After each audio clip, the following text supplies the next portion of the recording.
원전이라고 하는 것은 망하러 가자는 얘기입니다.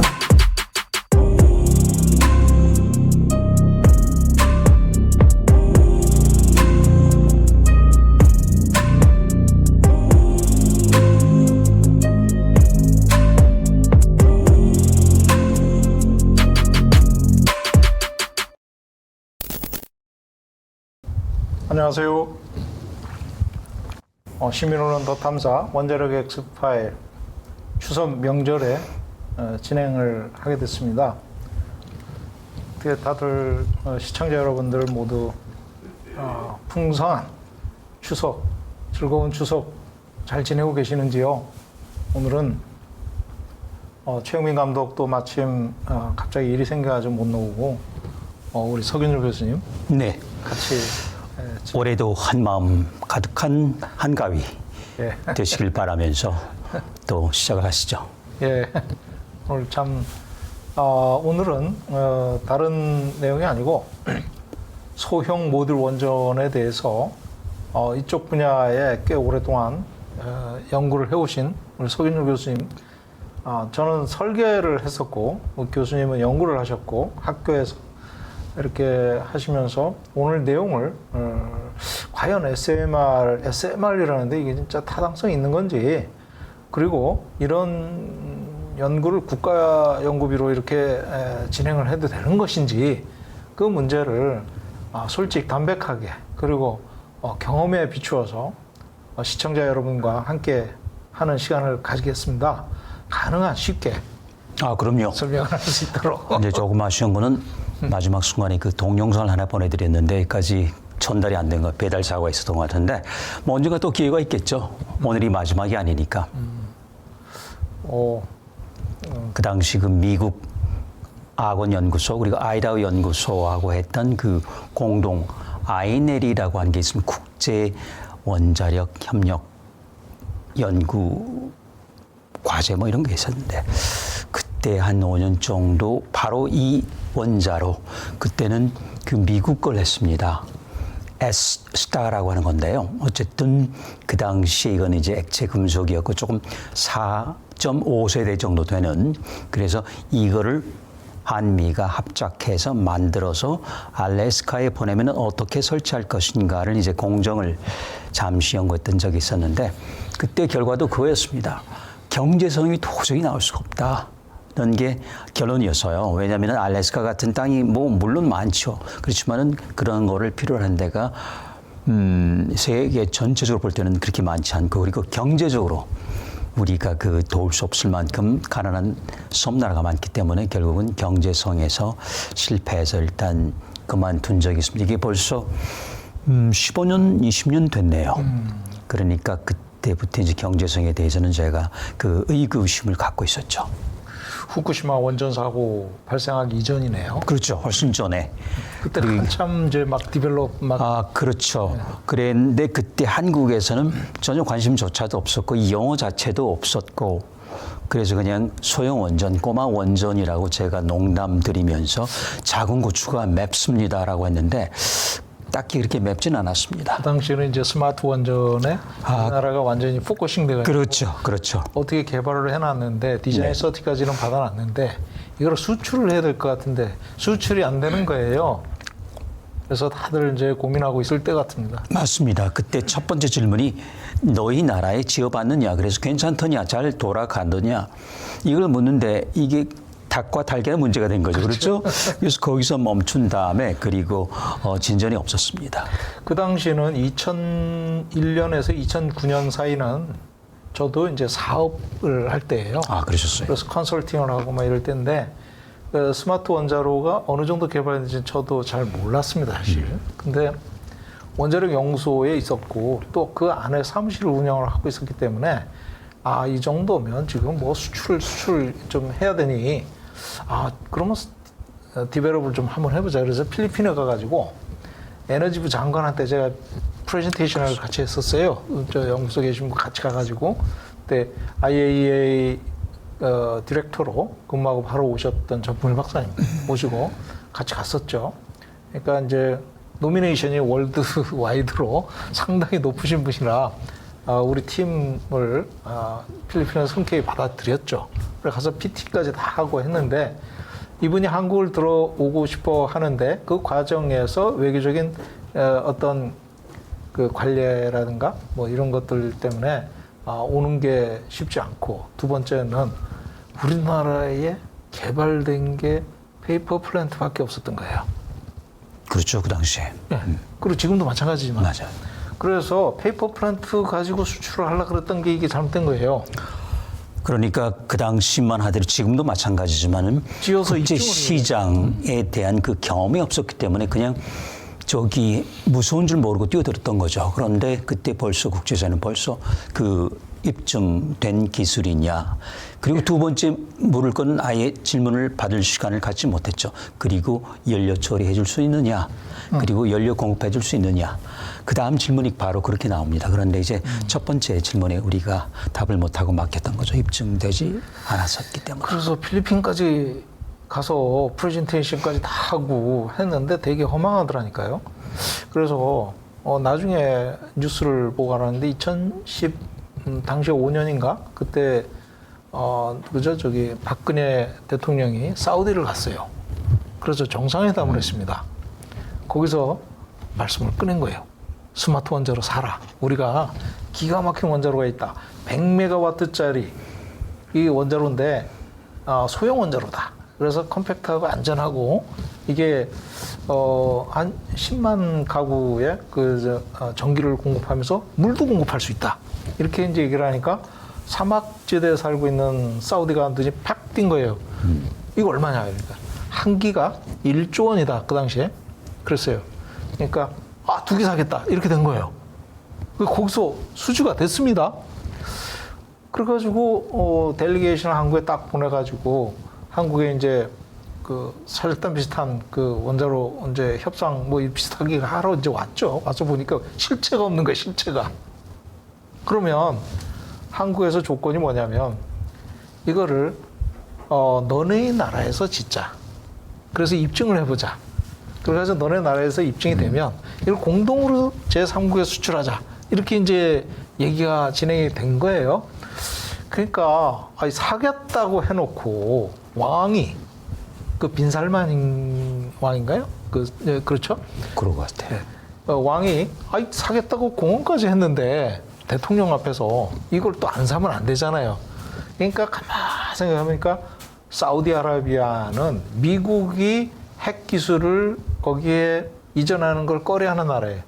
핵무기를 만들고 싶어하는 나라잖아요. 중동이기 때문에요. 그러니까 핵 비약산에 저촉이 돼가지고 완전히 클로징 돼 있는 나라인데 이 나라에 원자로를 수출한다는 것 자체도 안 되는 뿐더러 왜 우리나라 NTP 가입돼 있잖아요. NPT 가입돼 있었기 때문에 그걸 나라에 수출할 수도 없고 두 번째는 수출을 하려고 그래도 실증 원자로가 없는 거예요.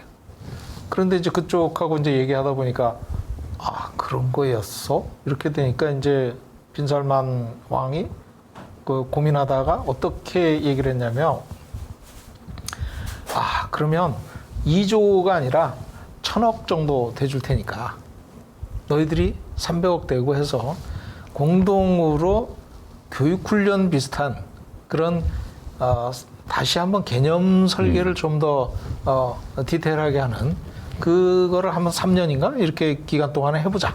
이래가지고 진행을 하게 된 겁니다. 그래가지고 사우디가 사람을 보내가지고 원자력 연구원에 그때 한 몇십 명 파견 온 것 같아요. 그리고 그 사람들이 1년, 2년, 3년 동안 상주하면서 실제 스마트 원자력 기술을 다 공부하고 간 거예요. 그러니까 우리는 기술 이전이 먼저 일어나 버렸네요. 기술 이전이 먼저 돼버린 거예요. 그러니까 이제 미국으로서는 이걸 어떻게 컨트롤해야 되느냐 이제 골치 아팠던 거죠. 왜냐하면 교육 훈련이다 이렇게 되고 또는 공동 개념 설계다 이렇게 그 나라에서는 자기네 핵 기술 과학자를 확보하고 싶었던 거고 경험 있는 그래서 경험을 키우기 아주 좋았던 그런 결과가 됐고 결국은 수출은 못하고 이렇게 된 거죠.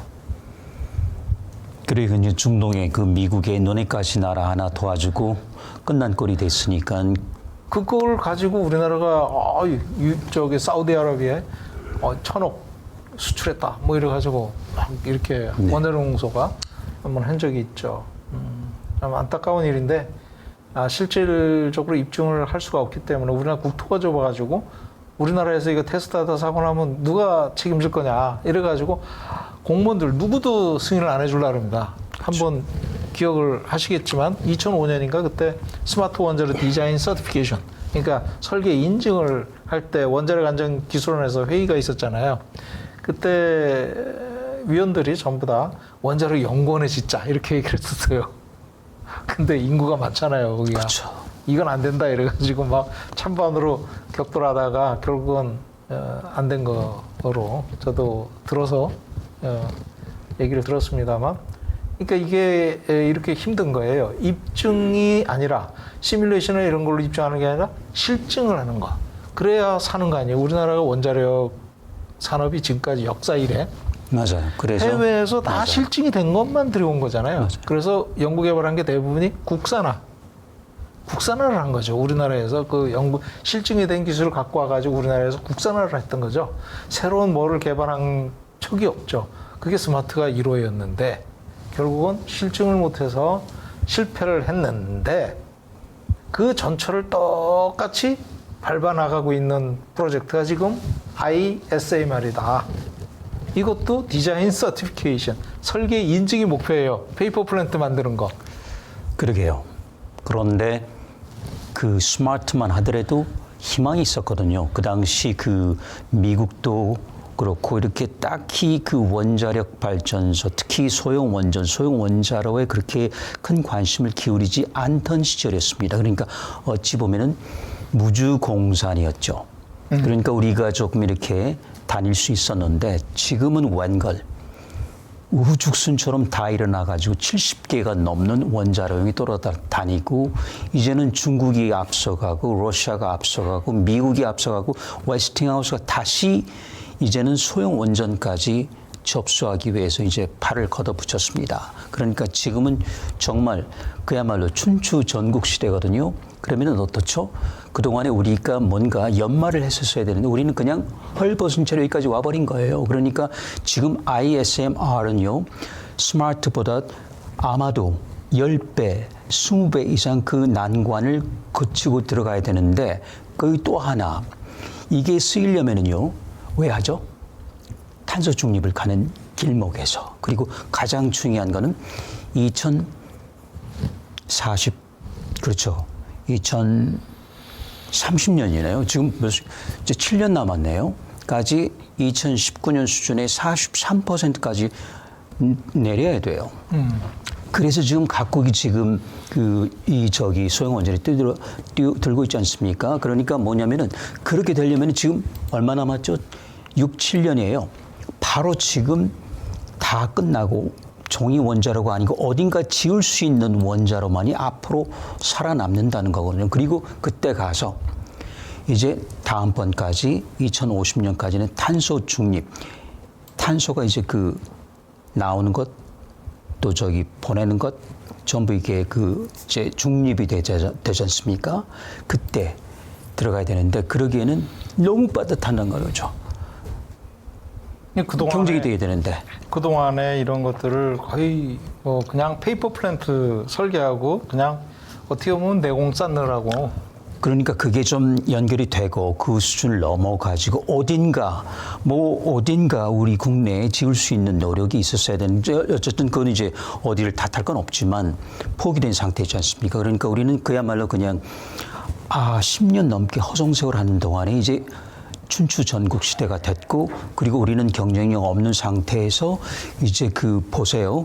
여기 그 보여드리겠지만은 중국, 러시아, 미국이 이제 각각 금방 쓸 수 있을 만큼 그리고 중국 같은 경우는 벌써 이제 상업 발전을 2년 전에 시작했습니다. 2호기가 다시 또 들어가게 되고 물론 그거는 이제 그 기체 냉각로긴 하지만 소형로란 말이죠. 그러면 어떻게 되죠? 이제는 태양광, 풍력 같은 재생 가능 에너지하고 경합하는 건 물론 그건 기본이고요. 그 다음에 또 하나는 타국의 소형 원전하고도 경합해야 되는데 지금 같은 경우 이 산업 현장에서는요 1등만 살아남아요. 2등은 의미가 없습니다. 1등만 그 1등이 ISMR이 아닐 거라는 건 거의 확실한 거죠.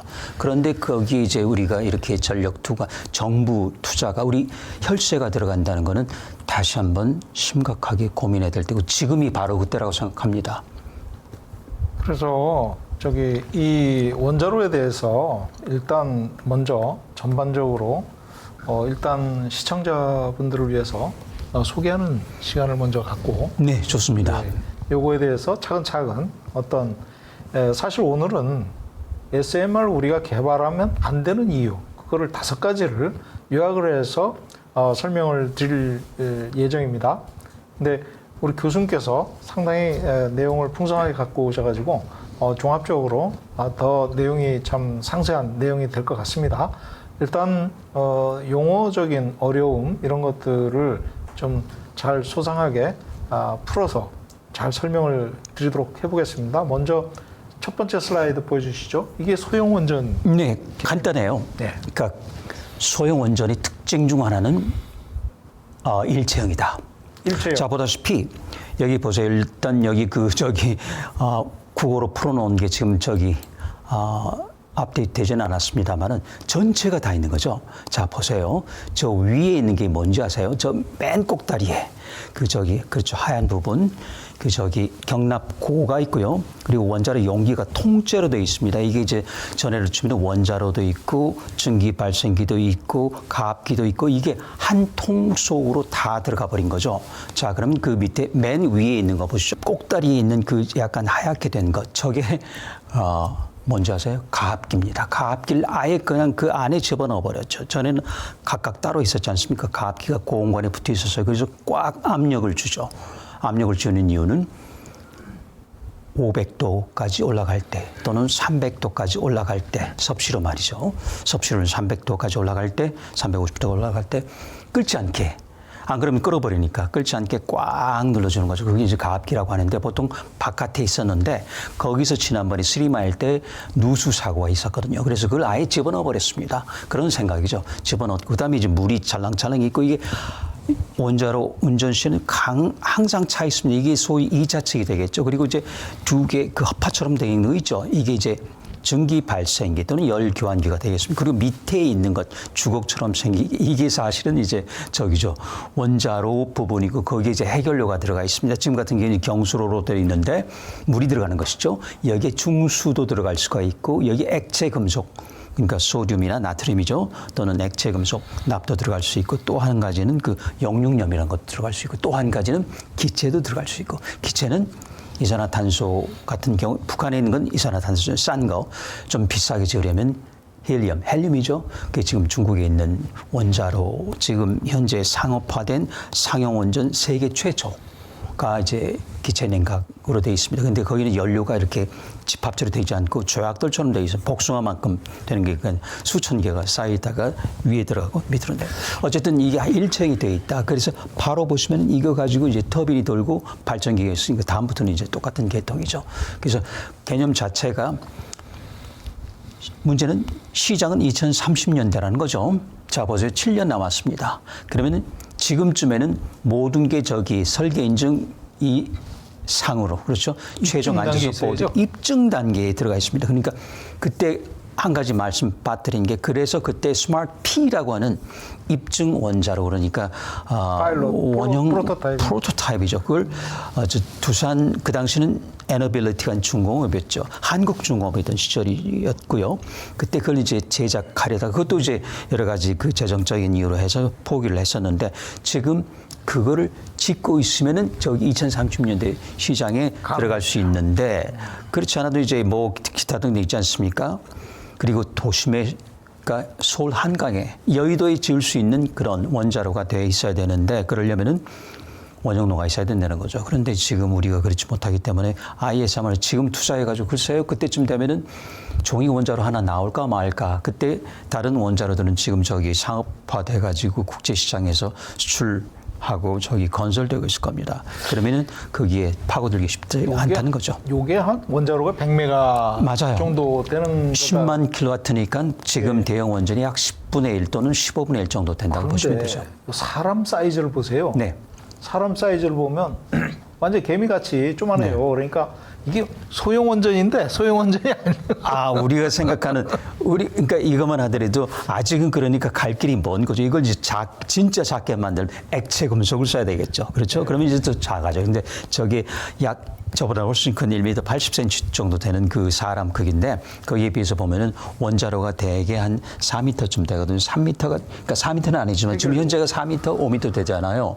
그러니까 이건 뭐냐면은 공간적인 효과는 없다. 단지 좁아졌죠. 높이는 그대로지만 높이를 저렇게 높이 유지한 이유는 보세요. 한 가지 빠진 게 있죠. 심장이 빠졌습니다. 펌프가 없잖아요. 그렇죠? 그러려면은 증기 발생기하고 원자로가 뚝 떨어져 있어야 돼요. 그래서 이제 정확한 지적을 하셨는데 길이는 그렇게 줄어들지 않았습니다. 그런데 이제 이게 줄어들었죠. 폭이. 그러다 보니까 이제 어떤 문제가 생기느냐. 연료 농축도를 올려야 됩니다. 3 내지 5% 가지고는 굉장히 중성자가 빨리 도망가 버리기 때문에 그러려면은 연료 농축도가 5가 아니고 20%까지 올라가야 돼. 이걸 이제 고순도 저농축 우라늄, 헬류라고 하는 건데요. 그런데 또 문제가 있어요. 우리는 한류가 가기 전에 농축 못 하죠. 그리고 미국도 지금 그 공장 전부 다 문을 닫았거든요. 러시아밖에 없어요. 러시아. 그러니까 우리는 러시아 가서 문을 두드릴 수밖에 없습니다. 자, 그러니까 설령 우리가 ASMR 하더라도 우리는 첩첩산중이라고요. 그렇죠? 선전포고한 것 같은데. 예, 그런데 우리는 벌써 러시아에 어떻게 했죠?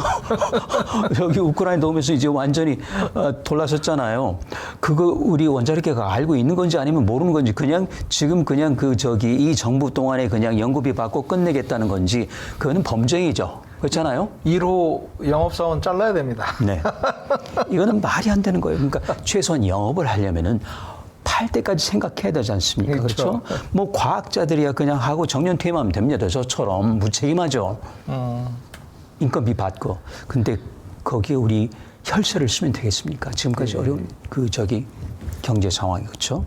그래서 저는 여기 문제가 크게 있다고 봅니다. 예, 이거는 이제 구조를 좀 더 네.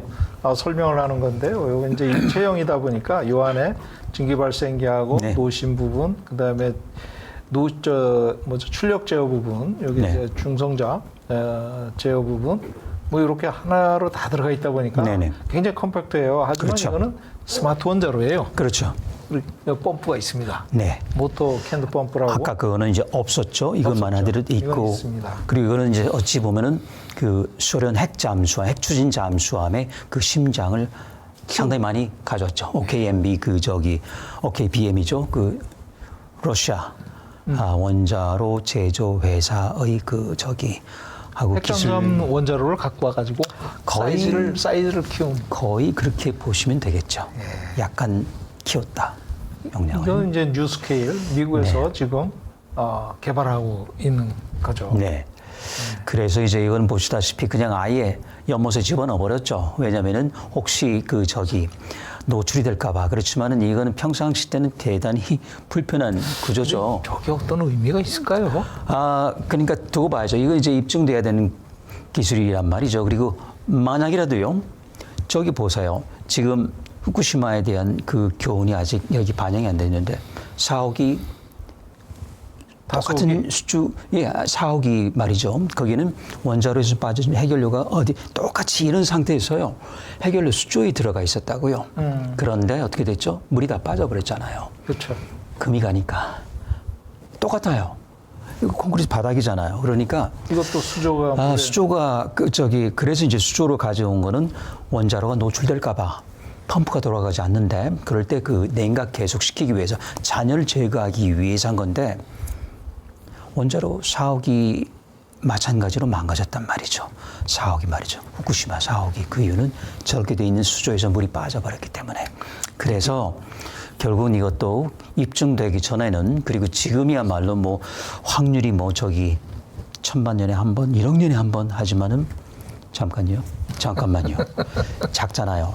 그러니까 보통 대형 원전까지 가려면은 보통 10기 이상씩, 그래서 12기를 짓지 않습니까? 12기. 자, 그러면 1억 년짜리가 갑자기 1000만 년으로 내려옵니다. 그렇죠? 왜냐면 1억 년에 한 번짜리가 10개 있어요. 그러면 두 번째는 1억 년에 1000만 년에 두 번, 한 번으로. 세 번 해고 결국은 1000만 년에 한 번 똑같아요. 결국 그리고 그마저도 숫자 노름이라는 것이죠. 그래서 1억 년에 한 번이라고 자랑할 게 아니라는 거죠. 그건 아직 어느 누구도 증명하지 않았고 이 기수가 늘어가면서 이건 기수가 늘 수밖에 없습니다. 그나마 경제성을 살리면 그러면은 그 순간에 컴퓨터상으로 네, 계산을 했을 때 예, 확률이라는 거 지금 같은 경우는 그 영어로 치면은 and가 아니고 or합니다. 그러니까 이게 나거나 저게 나거나 독립 사건이에요. 그럴 때는 합산을 해주는 겁니다. 이게 종속 사건이 이게 고장 나야지 이게 고장 난다. 그럴 땐 1억 분의 1 곱하기 1억 분의 1 곱하기 이렇게 가요. 그런데 이게 독립되다. 이게 고장 날 수도 있고 10번째가 고장 날 수도 있고 그럴 때는 전부 합산하는 겁니다. 그럼 1억 분의 1 보태기 1억 분의 1. 그래서 1000만 분의 1. 100기를 지었다. 100만 분의 1. 그다음에 1000기를 지었다. 최소한 1000기 이상이 지어지니까. 그러면 만분의 1. 만분의 1이에요. 그러죠. 만년에 한 번. 우리 말대로 만일의 사고가 나는 겁니다. 만일의 사고. 그러니까 이거는 안전성일 수도 있고 우리가 장담할 수 없는 그런 부분이라. 그래서 개수가 많아지니까 오히려 사고 날 확률은 늘어나고 그렇죠. 그런 꼴이 되는 겁니다. 그러니까 하나만 놓고 말하면 계산을 그대로 고지고대로 받아들이니 1억 년에 한 번 일어날까 말까. 맞습니다. 그런데 이게 100개가 지어지는데 1000개가 그걸 알아야 됩니다. 그렇죠? 그러면은 그 순간에 1000만 년에 한 번, 100만 년에 한 번 쭉쭉쭉쭉 내려오는 거죠. 그래서 결국은 마찬가지예요. 그렇죠. 공급하면 할수록 그만큼 또 사고 날 확률은 늘어나는 그렇죠. 거니까. 그리고 또 이거는 특히 제3국에 갈 가능성이 높습니다. 그 이유는 그대로 갔다가 그대로 가져오면 되거든요. 그래서 고농축을 하고 재정렬 할 필요 없이. 그러면 거기는 산업 기반이 약하다는 것이죠. 그럴 때는 뭐죠? 나지 않아야 되겠지만 사고 났을 때 대응 능력이 부족하다는 것이죠. 그래서 이송하는 모습을 좀 보여줍니다. 네. 이게 모듈화 해가지고. 맞아요. 그래서 그냥 보통 트레일러라고 하죠. 우리말로 추레라고 일본식인지 추레라라고 하더라고요. 추레라. 여기에 같이 실어가지고 갖다 그냥 현장에 넣는 겁니다. 그러니까 이걸 공장에서 만들어가지고 모듈 제작해서 그래서 이제 SMR의 두 번째가 모듈 부품식이라는 거죠. 그러니까 이건 결국은 연탄처럼 여러 개를 동시에 수십 개, 수백 개를 찍지 않으면은 이윤이 나오지 않는다는 거죠. 그러니까 많이 다수로 가야 된다는 거죠. 이제 S는 작은 것, 그러니까 30만 킬로와트 정도 하면은 보통 큰 대형 원전의 5분의 1 또는 10분의 1 정도가 되겠죠. 근데 이제 더 작은 게 있습니다. 극초소형. 그거는 조금 더 오히려 용처는 적지만 의미가 있을 수 있습니다. 예를 들어서 추진 잠수함 또는 로켓에 달 수 있고 선박에 달 수 있는데 지금 100메가와트다 또는 300메가와트다 이런 것들은 결국 발전용이거나 담수용이거나 수소 생산인데 그게 웬만큼 크죠. 그다음에 SMR 마지막에 R은 이제 당연히 원자로죠. 그런데 SMR 하니까 뭔가 새로운 것 같은데 그냥 우리끼리 소형로 하면 됩니다. 소형 원전, 소형로. 네. 간단해요. 작다는 것이죠. 중국에서는 벌써 가동을 들어갔다가 아까 말씀을 주셨는데 바로 이게 그거죠? 네. 기체 고온, 그러니까 여기는 헬륨이 들어갑니다. 물이 아니고요. 왜냐하면 물이 문제잖아요. 물이 과열되면 수소가 나오고 수소 폭발을 했고. 물 대신 헬륨을 써서 낸 거. 맞습니다. 그러니까 온도가 예를 들어서 이 같은 경우는 지금 이 원자로는 750도 섭씨로 출구 온도 그런데 이거는 이제 950도 가면은 수소 생산 효율이 굉장히 높아지죠. 950도는 분리되네요. 분리가 돼버린 건요. 수전에서 완전 그냥 저절로 분리되는 기술. 근데 아직 이 원자로는 현재까지 물론 이제 중국 원자로라서 정확한 사양이 발표되지는 않았지만 이게 그 모양입니다. 그래서 이거는 그야말로 아주 새로운 우리한테 낯설죠. 헬륨이 들어간다는 그래서 지금 물이 들어가지 않기 때문에 적어도 불이 끓을 이유는 없다. 이게 원자로 두 개 붙어 있잖아요. 그리고 옆에 있는 게 사실은 이제 순환기라고 해요. 여기는 서큘레이터라고 하죠. 여기는 이제 기체이기 때문에 펌프가 아니고 팬이라고 해야 되겠죠. 그게 이제 상당히 큽니다. 그 안에서 태풍 불겠네. 그렇죠. 그게 이제 그리고 여기서는 이제 기체가 이렇게 올라가는 게 아니고 밑에서 눌러줘야 됩니다. 왜냐하면 기체가 굉장히 빠른 속도로 올라와야 되는데 그렇게 그렇죠. 되다 보면 이 조약돌 복숭아만 하거든요. 이게 그냥 붕붕 떠버려요. 그러니까 뜨게 되는 거죠. 이게 열려죠. 그렇죠. 조약돌 자체가 열립니다. 이게 이게 이제 그 안에 고농축 우라늄이 들어가 있고 이걸 탄소 그러니까 뭐죠? 우리 흑연으로 이제 하면 흑연은 아시겠지만은 중성자 감속을 위해서 흑연으로 쏴가지고 이제 고열 그러니까 단열 기능도 있고 이걸 싼 다음에 근데 이거는 조금 불편하지만은 기체가 냉각제가 밑에서 흐르면 이게 배별 조각들이 날아가게 되니까 위에서 쏘게 됩니다. 그러니까 굉장히 힘들어요. 이게 위에서 쏜다 이거는 이제 중력을 거스르는 거기 때문에 사실은 왜냐하면 들어가면서 뜨거워지거든요. 그럼 이게 올라오려고 하는 거죠. 그걸 누르고 들어가야 되기 때문에 굉장히 비효율적인데 어쨌든 간에 온도가 높기 때문에 이거는 가능한 설계고 이게 이제 놀랍지만은 우리는 뭐 저기 국회에서도 그렇고 한다 만다 한 30년쯤 된 것 같습니다. 기체 냉각 원자로도요. 근데 중국 꾸준히 했죠. 그리고 그게 상업화된 거고. 그건가요?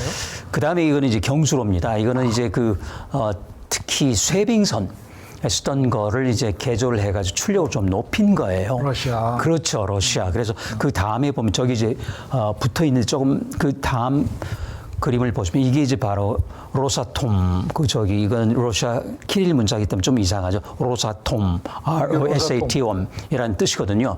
그 P가 여기서는 R입니다. 그 키릴 문자에서는요 로사톰이 만든 그리고 그야말로 러시아 그 국기가 선명하죠. 그렇죠? 굉장히 멋있습니다. 그러니까 이게 구러시아에서 구소련에서 러시아가 되면서 이제 굉장히 현대화가 된 거죠.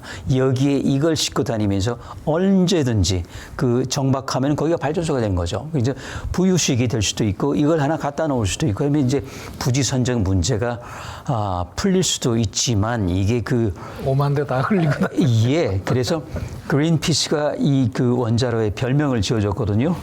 뭔지 아세요? 뭐예요? 핵 타이타닉입니다. 타이타닉. 타이타닉인데. 저 타이타닉 사건 나면 큰일 나네요.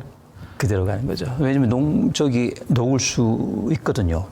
그리고 이런 경수로는 아니지만 실제 크루스크라고 하는 그 핵 잠수함에서 녹아버렸잖아요. 근데 이제 녹을 수가 있다는 거 그리고 경수라는 거 그러니까 여전히 수소가 나온다는 것. 그러니까 자 수소가 이제 문제가 됐죠. 스리마일섬도 그렇고 체르노빌도 그렇고 후쿠시마 폭발한 건 원자로가 아니고 해결료가 아니고 수소 폭발이죠. 자 그래서 이제 사람이 그걸 이제 생각한 겁니다. 어떻게 하면 수소가 나오지 않을까? 여러 가지 방법이 있겠죠. 아까처럼 헬륨으로 바꿔버릴게. 그럼 수소 원천적으로 차단되죠. 네. 그렇죠? 또는 그게 왜 나오죠? 피복제 때문에 나오는 거거든요. zircaloy라고 하는. 그러면 피복제를 바꾼다. 두 번째가 피복제를 바꿔야 돼. 그래서 앞으로 원자로는 전부 사고 저항성을 바꿔야 됩니다. 근데 우리나라 안 갖고 있거든요. 이게 갖고 있어야지 유럽연합에 그린 텍소노미 명함을 내려줍니다. 첫 번째는 사고 저항성 그러니까 저콜로이 말고 수소를 만들지 않을 그러한 피복을 하고 있느냐 첫 번째, 두 번째 그리고 다 썼을 때 버릴 때가 있느냐 이 두 가지를 보여줘야 되는데 우리는 지금 둘 다 못하는 거죠. 그렇죠? 그래서 저는 좀 한심하다는 생각이 들어요. 그러니까 정작 할 숙제는 하지 않고 덥석 또 뛰어드는 겁니다. 그러니까 이게 마치 몇 년 동안 이 현 정부 존재하는 동안에 그냥 인건비 받고 나는 몰라라. 정년 퇴임하면 되니까요. 아니면 직업 바꾸면 되겠죠. 근데 이거는 범죄 행위입니다. 그래서 SMR을 막아야 된다는 것이죠. 왜냐하면 앞뒤가 맞고 판로가 있고 그리고 희망이 보일 때 하는 거죠. 그렇잖아요. 그렇지 않으면 이거는 과학인데요. 차라리 핵융합. 투자하세요. 이게 이제 말씀하시는 거는 이제 이게 사업성이 불투명함에도 불구하고 그렇게 포장을 해가지고 네. 정부의 예산을 따내가지고 이게 거의 몇 천억 단위의 과제를 지금 진행을 하고 있거든요. 그래서 이제 어떻게 보면 그렇게 보면 범죄라고 할 수 있지만 그걸 과대 포장했음에도 불구하고 그거를 끊지 못하는 이유가 있습니다. 네. 그것이 어떤 거냐면 정관학의 이익 카르텔에 의한 것입니다. 그래서 자기네들끼리 똘똘 뭉쳐가지고 먹이사슬이에요, 이게. 자기네들끼리 과제를 기획하고 자기네들끼리 그 과제에 기획된 걸 평가하고 자기네들끼리 그 기획돼서 평가된 결과를 이용해서 과제를 수행하고 그 결과도 또 자기들끼리 평가하고 이러니 이게 카르텔이죠. 그렇죠. 그죠? 그러니까 먹이사슬이라니까요. 서로 이렇게 연결돼 있어요. 예, 고리. 고리가 된 거죠. 윤석열 대통령이 최근에 이 카르텔은 예산 지원하지 말라 그랬습니다. 그렇기 때문에 야당에서는 제가 볼 때 마음 놓고 이거 예산 잘라도 됩니다.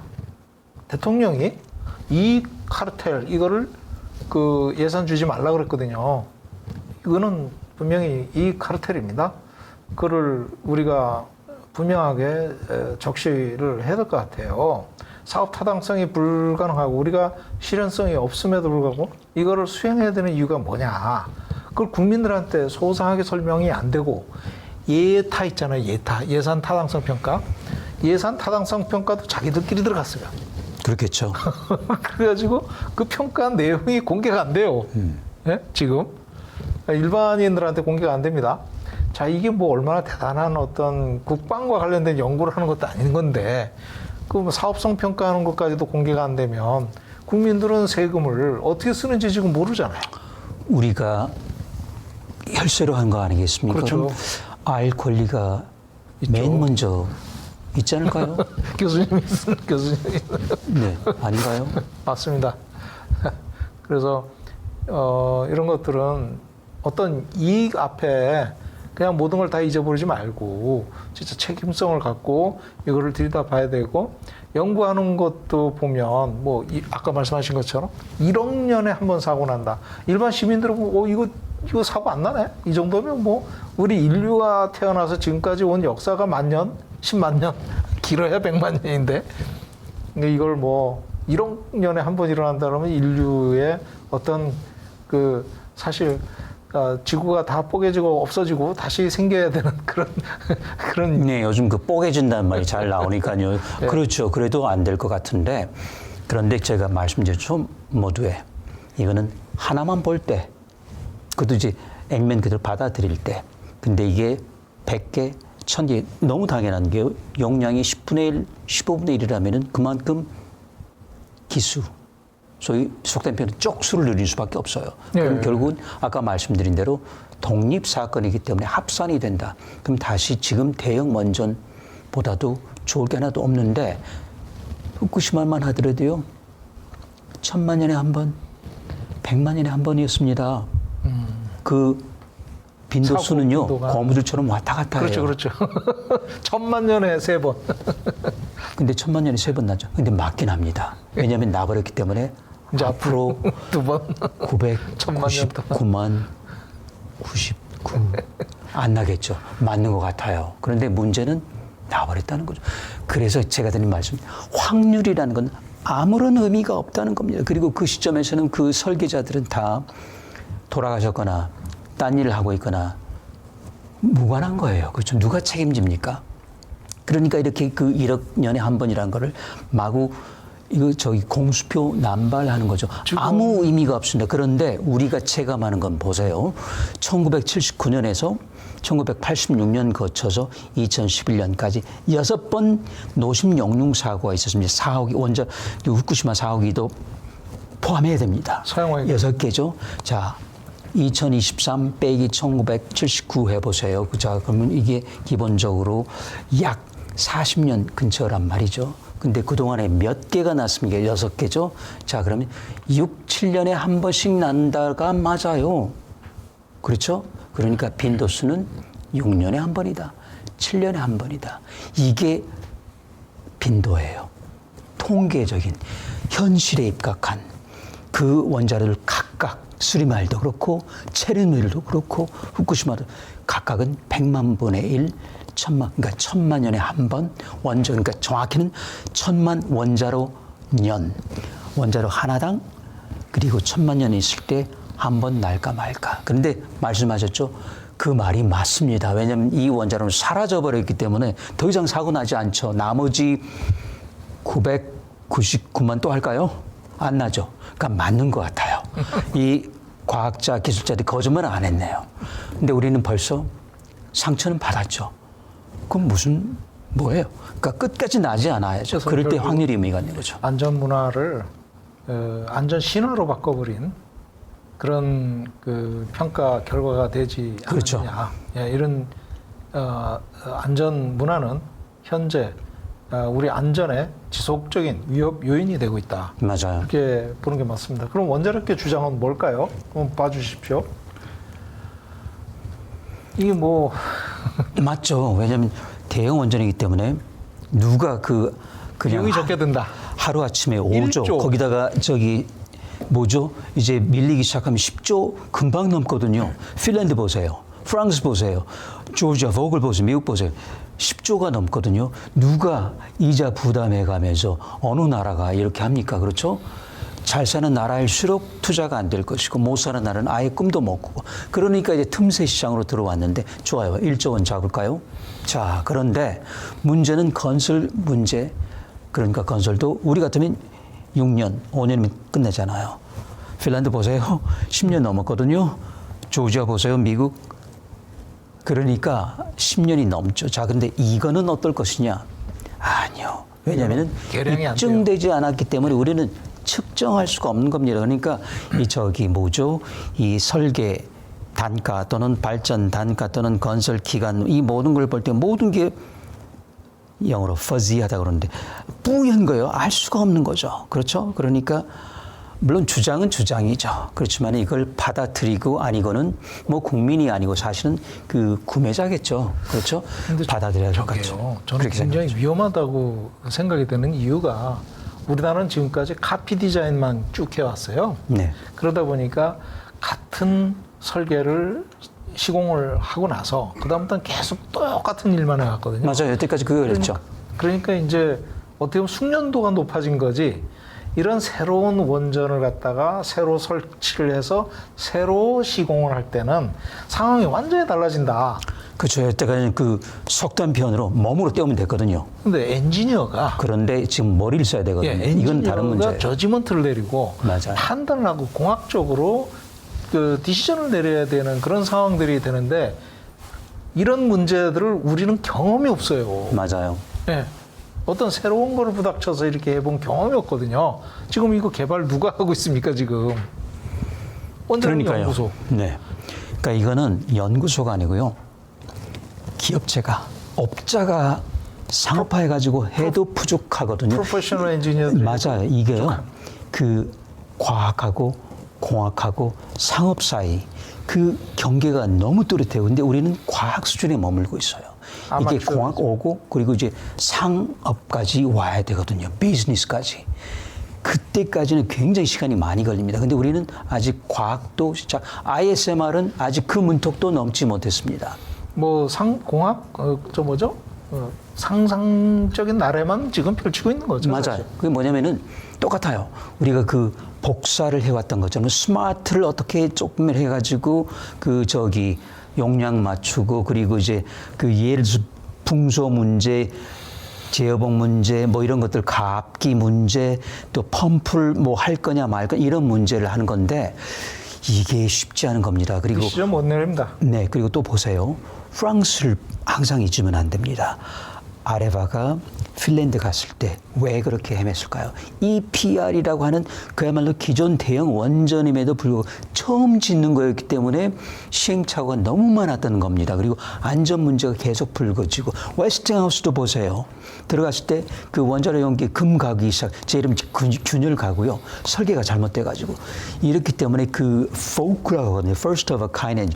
첫 번째 1호기에는 시행착오 무지 많기 때문에 그걸 거친 상태에서 우리가 2030년을 준비한다면 저는 SMR 투자해야 됩니다. 근데 우리는 그거는커녕 원형로 파일럿은커녕 그다음에 과학은커녕 아직 종이 원자로 설계 인증 또는 표준 설계 검토도 아직 못 받았거든요. 그래서 그런 단계에서는 글쎄요.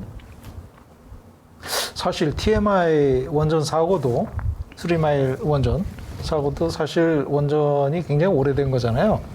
그 당시에는 그 2호기는 오래되지 않았습니다. 1호기는 오래됐어요. 사고 당시에는 제가 기억하기로 1년도 안 된 거였어요. 예. 아니 그러니까 이제 노영이.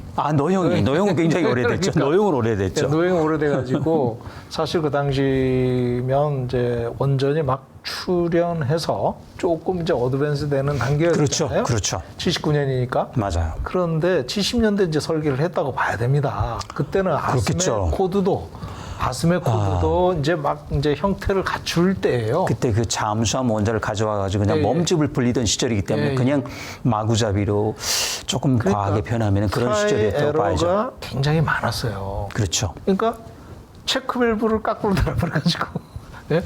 그 누설이 됐는데 열렸다 닫히는 스톡 오픈 개념으로 이런 것들이 사고가 일어날 거라는 걸 경험적으로 그때 처음 사실 비싼 경험을 주고 산 그렇죠. 거죠.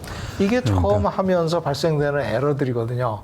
그런데 이거 지금 SMR 또 시작하면서 또 그런 에러들이 어디서 어떤 문제가 어떻게 나올지 전혀 모릅니다. 그렇죠. 그리고 우리나라 기술자들은 물론이지 그 자긍심 간 게 맞지만 그런 새로운 상황에 대한 거는 아직 준비가 안 돼 있어요. 근데 미국은 차곡차곡, 왜냐면 그 모든 걸 전부 다 처음 했지 않습니까?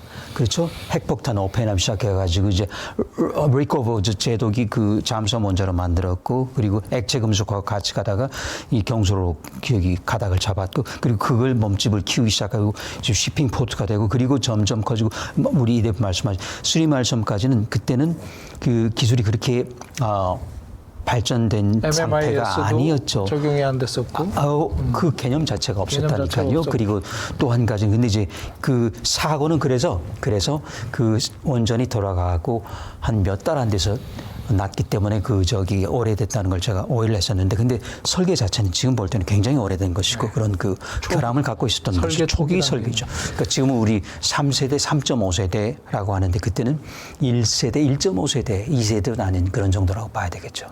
그래서 이제 원자력계 주장이 이제 단순하게 부지 제약이나 건설 기간이 짧아서 비용이 적게 들어간다 이런 얘기인데, 사실 많이 짓잖아요. 또 많이 짓잖아요. 그만큼. 그러면 이건 다 원래로 돌아오는 겁니다. 해결료 다발수가 적어서 방사선에 영향이 줄고 고유 안전성 사고 완화에도 효과적이다. 네, 보세요. 그러니까 하나만 보면 그렇죠. 네, 하나만 그런데 이걸 10개씩 지어야 된단 말이에요. 20개씩이요. 한 군데 10개가 들어가는 네, 거예요. 한 개 대체하려면은 10개가 들어간다니까요. 그렇죠. 2개 하려면 20개죠. 네. 그 해결료 다발수 결국 더 많아져요. 아닌가요? 맞습니다. 길이는 짧으니까 또. 그렇죠. 네. 그리고 폭이 작기 때문에 결국은 더 많아지죠. 악화되는 거죠. 그리고 작아지는 것 때문에 중성자 누출이 많아서 농축도 문제도 생기지만은 또 한 가지는 그렇기 때문에 더 많이 같은 출력을 내려면 더 많이 장전을 해야 된다. 그러니까 이제는 또 어떤 문제가 있죠? 사용 후 해결료 생산량이 더 많아진다. 이런 걸 전부 이 도마 위에 놓고 식탁 위에 놓고 그리고 고민을 해야 되는데 그런 건 저기 안 나오잖아요. 저는 그 저기 이런 회의 결과, 수기 결과를 본 적이 없습니다. 아마 하지 않아서 했겠죠. 다양한 얘기를 못 나오게. 그렇죠. 그리고 이제 어떤 보고서라면은 전부 공개하면서 우리 지난번 IAEA 국제원자력 저희가 좀 흉을 봤지만은 이런 이 회의 결과가 부록으로 해가지고 본 보고서보다 더 두껍게 있어야 되거든요. 그래서 이렇게 하고 이걸 이렇게 했더니 또 이렇게 회의를 하고 이게 품질 보증, 품질 관리거든요. 근데 그 보고서는 품질 관리의 첫 걸음도 떼지 않은 아주 부실한 보고서. 품질 관리가 안 됐다니까요. 그렇게 카르텔, 이 얘기에 카르텔. 맞아요. 그래서 이게 그래서 이제 양심이 있으니까 final이라는 말은 안 쓰더라고요. comprehensive, 종합 보고서. 보세요. 제 기억으로 최종이란 말을 차마 못 쓴 것 같아요. 그 이유는 중간에 이제 파이널 보고서든 중간에 모르죠. 뭐 하여튼 간에. 그리고 지금 보세요. 지금 2차, 3차 시편 측정 자료 나왔나요? 국제원자력기구 잘 모르겠습니다. 이번 주에 아마 방류를 또 할 것 같아요. 네, 그런데 지금 결과는 안 나왔잖아요. 안 나왔고 다음 주에 우리 시청자분들께 보고를 드리도록 하겠습니다. 네네. 그래서 이거는 또 화석 에너지, 그래서 간헐성, 신재생 에너지의 간헐성을 보완할 수 있고 기저전원으로서 유연성 떨어지는 문제를 극복한다. 이거는 이제 수요 대응, 네, 맞아요. 운전이 가능하다 이런 얘기. 그런데 이제 그 운전은 첫 번째는 쉽지 않고요. 우리는 경험이 없습니다. 프랑스는 경험이 있어요. 부하 추진력이 있습니다. 그러니까 터빈 제너레이터가 그 반대로, 그래서 이거를 무슨 우리말이 있던 되먹임을 해가지고 뒤로 가는 거죠. 그래서 이게 출력 조절 그 기능이 없기 때문에 저기로 가도 출력 소형 원전으로 가도 그건 힘든데, 한 가지는 10기를 하다가 나머지를 예를 들어서 5개를 꺼버릴 수는 있죠. 그리고 또 하고 굉장히 비경제적이죠. 그렇죠? 그러니까 그렇게는 할 수 있습니다. 그런데 이게 과연 그렇게 하다 보면은 배보다 배꼽이 큰 상황이 되는 것이죠. 거기에다가 이제 피로도, 네. 설비에 대한 그 심한 그 운전 하중이라든가 여러 가지 그 적용되는 부하가 커지기 때문에 설비가 빨리 낡아질 수 그렇죠. 그래서 이제 그게 그 안전성에 영향을 줄 수 있고. fatigue라고 하잖아요. 피로가 늘고 그러다 보면 PTS라고는 그 가압 열충격, 고리로기 이런 게 문제는. 근데 가압 열충격이 굉장히 취약해질 수 있는 그런 운전 구조를 갖고 가겠다는 그것도 고민을 해야 돼요. 그냥 그 좋은 것만 할 게 아니고 그렇죠.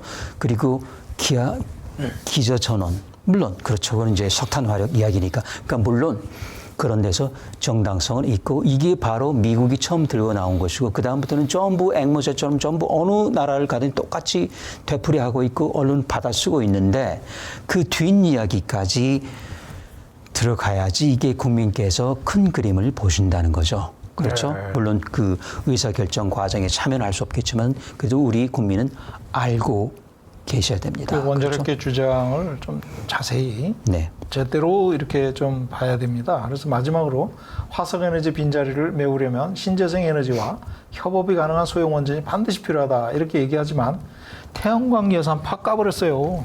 그러니까 그 전에요. 네. 이게 진짜 진심이라면 네, 전력망을 확 바꿔야 돼요. 바꿔야죠. 근데 못 바꾸죠. 왜냐하면 지금은 아직은 화력 그리고 대형이 물려 있기 때문에 뭐 이게 진퇴양난이라고 물론 거기까지 생각도 못했겠지만 그러니까 이게 말이 안 되는 소리를 하는 거죠. 화석 대체하기 위해서 신재생 간다 그러면 분산형으로 바로 가야 됩니다. 지금 교수님께서 안 그래요? 맞습니다. 소형원전 네. 예상 문제점을 적어오셨어요. 네네. 그거를 한번 보면서 이제 방금 말씀하신 내용을 지속적으로 설명을 드리겠습니다. 이거는 제가 한 게 아니고 그냥 다 누구라도 생각할 수 있는 그런 부분이죠. 자, 기기 관리 비용 1기당. 그런데 아까 말씀드렸죠. 1기가 10기에 해당한다고요. 그러니까 1기하고 1기 하면 그럴 수도 있어요. 관리 비용이. 그걸 메가와트당, 네. 출력당 출력당으로 얼마 이렇게 하면 확 올라가죠. 당연히 올라가죠. 근데 저만 하더라도 지금 머리가 나빠서 헷갈리거든요. 그러니까 메가와트 바꿔버려. 그러니까 1기당 좋습니다. 그런데 대형 원전 1기가 소형 원전 10기하고 같다면은 그렇죠. 곱하기 10 아닌가요? 그러니까 그러면 이거 아닌 것 같은데요. 엄청납니다. 저게. 같지 않을 것 같은데요.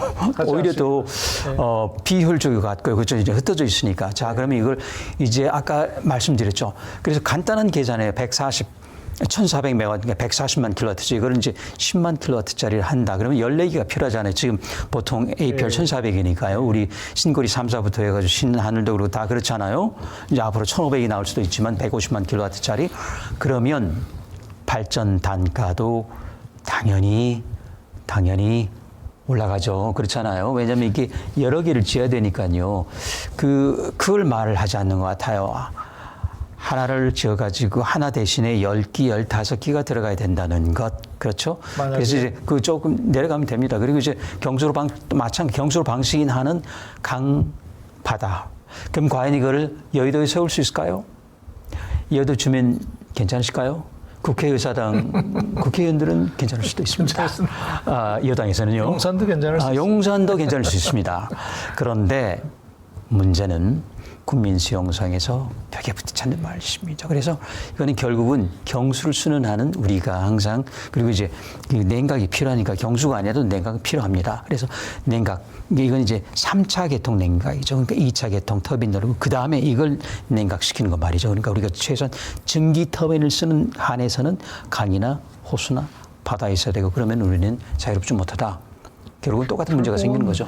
부지 잡아먹는 것도 맞아요. 거의 어마어마하게 넓어야 될 상황이 될 거예요. 그래서 그 발전만 하면 되는데 그게 만약에 이제 그 3차 계통 취수까지 생각하면 그것도 면적이 들어가야죠. 그렇지 않습니까? 그렇죠. 그래서 이게 만만치 않은 이야기가 된다. 그래서 이렇게 그 장밋빛처럼 그렇게 아름답지만은 않다. 그래서 처음에 그렇잖아요. SMR. 제 몸처럼 small is beautiful. 조그만 게 아름답다고 출발했었는데 완걸. Small is not beautiful. 작은 건 괴롭다. 괴롭다. 그리고 힘들다. Making trouble. 네. 작은 원자로는 힘들어요. 그래서 우리가 그걸 거지 그대로 받을 수는 없다. 그렇죠? 그리고 아까 말씀한 것처럼 이제 그 개발 중에 있는 혁신형도 마찬가지 문제에 있다. 그래서 이제 가시죠. 예. 이 정도까지만 하고요. 그래서 이제 SMR을 지금 이제 말씀을 주셨는데 이렇게 5가지로 요약을 할 수가 있을 것 같아요.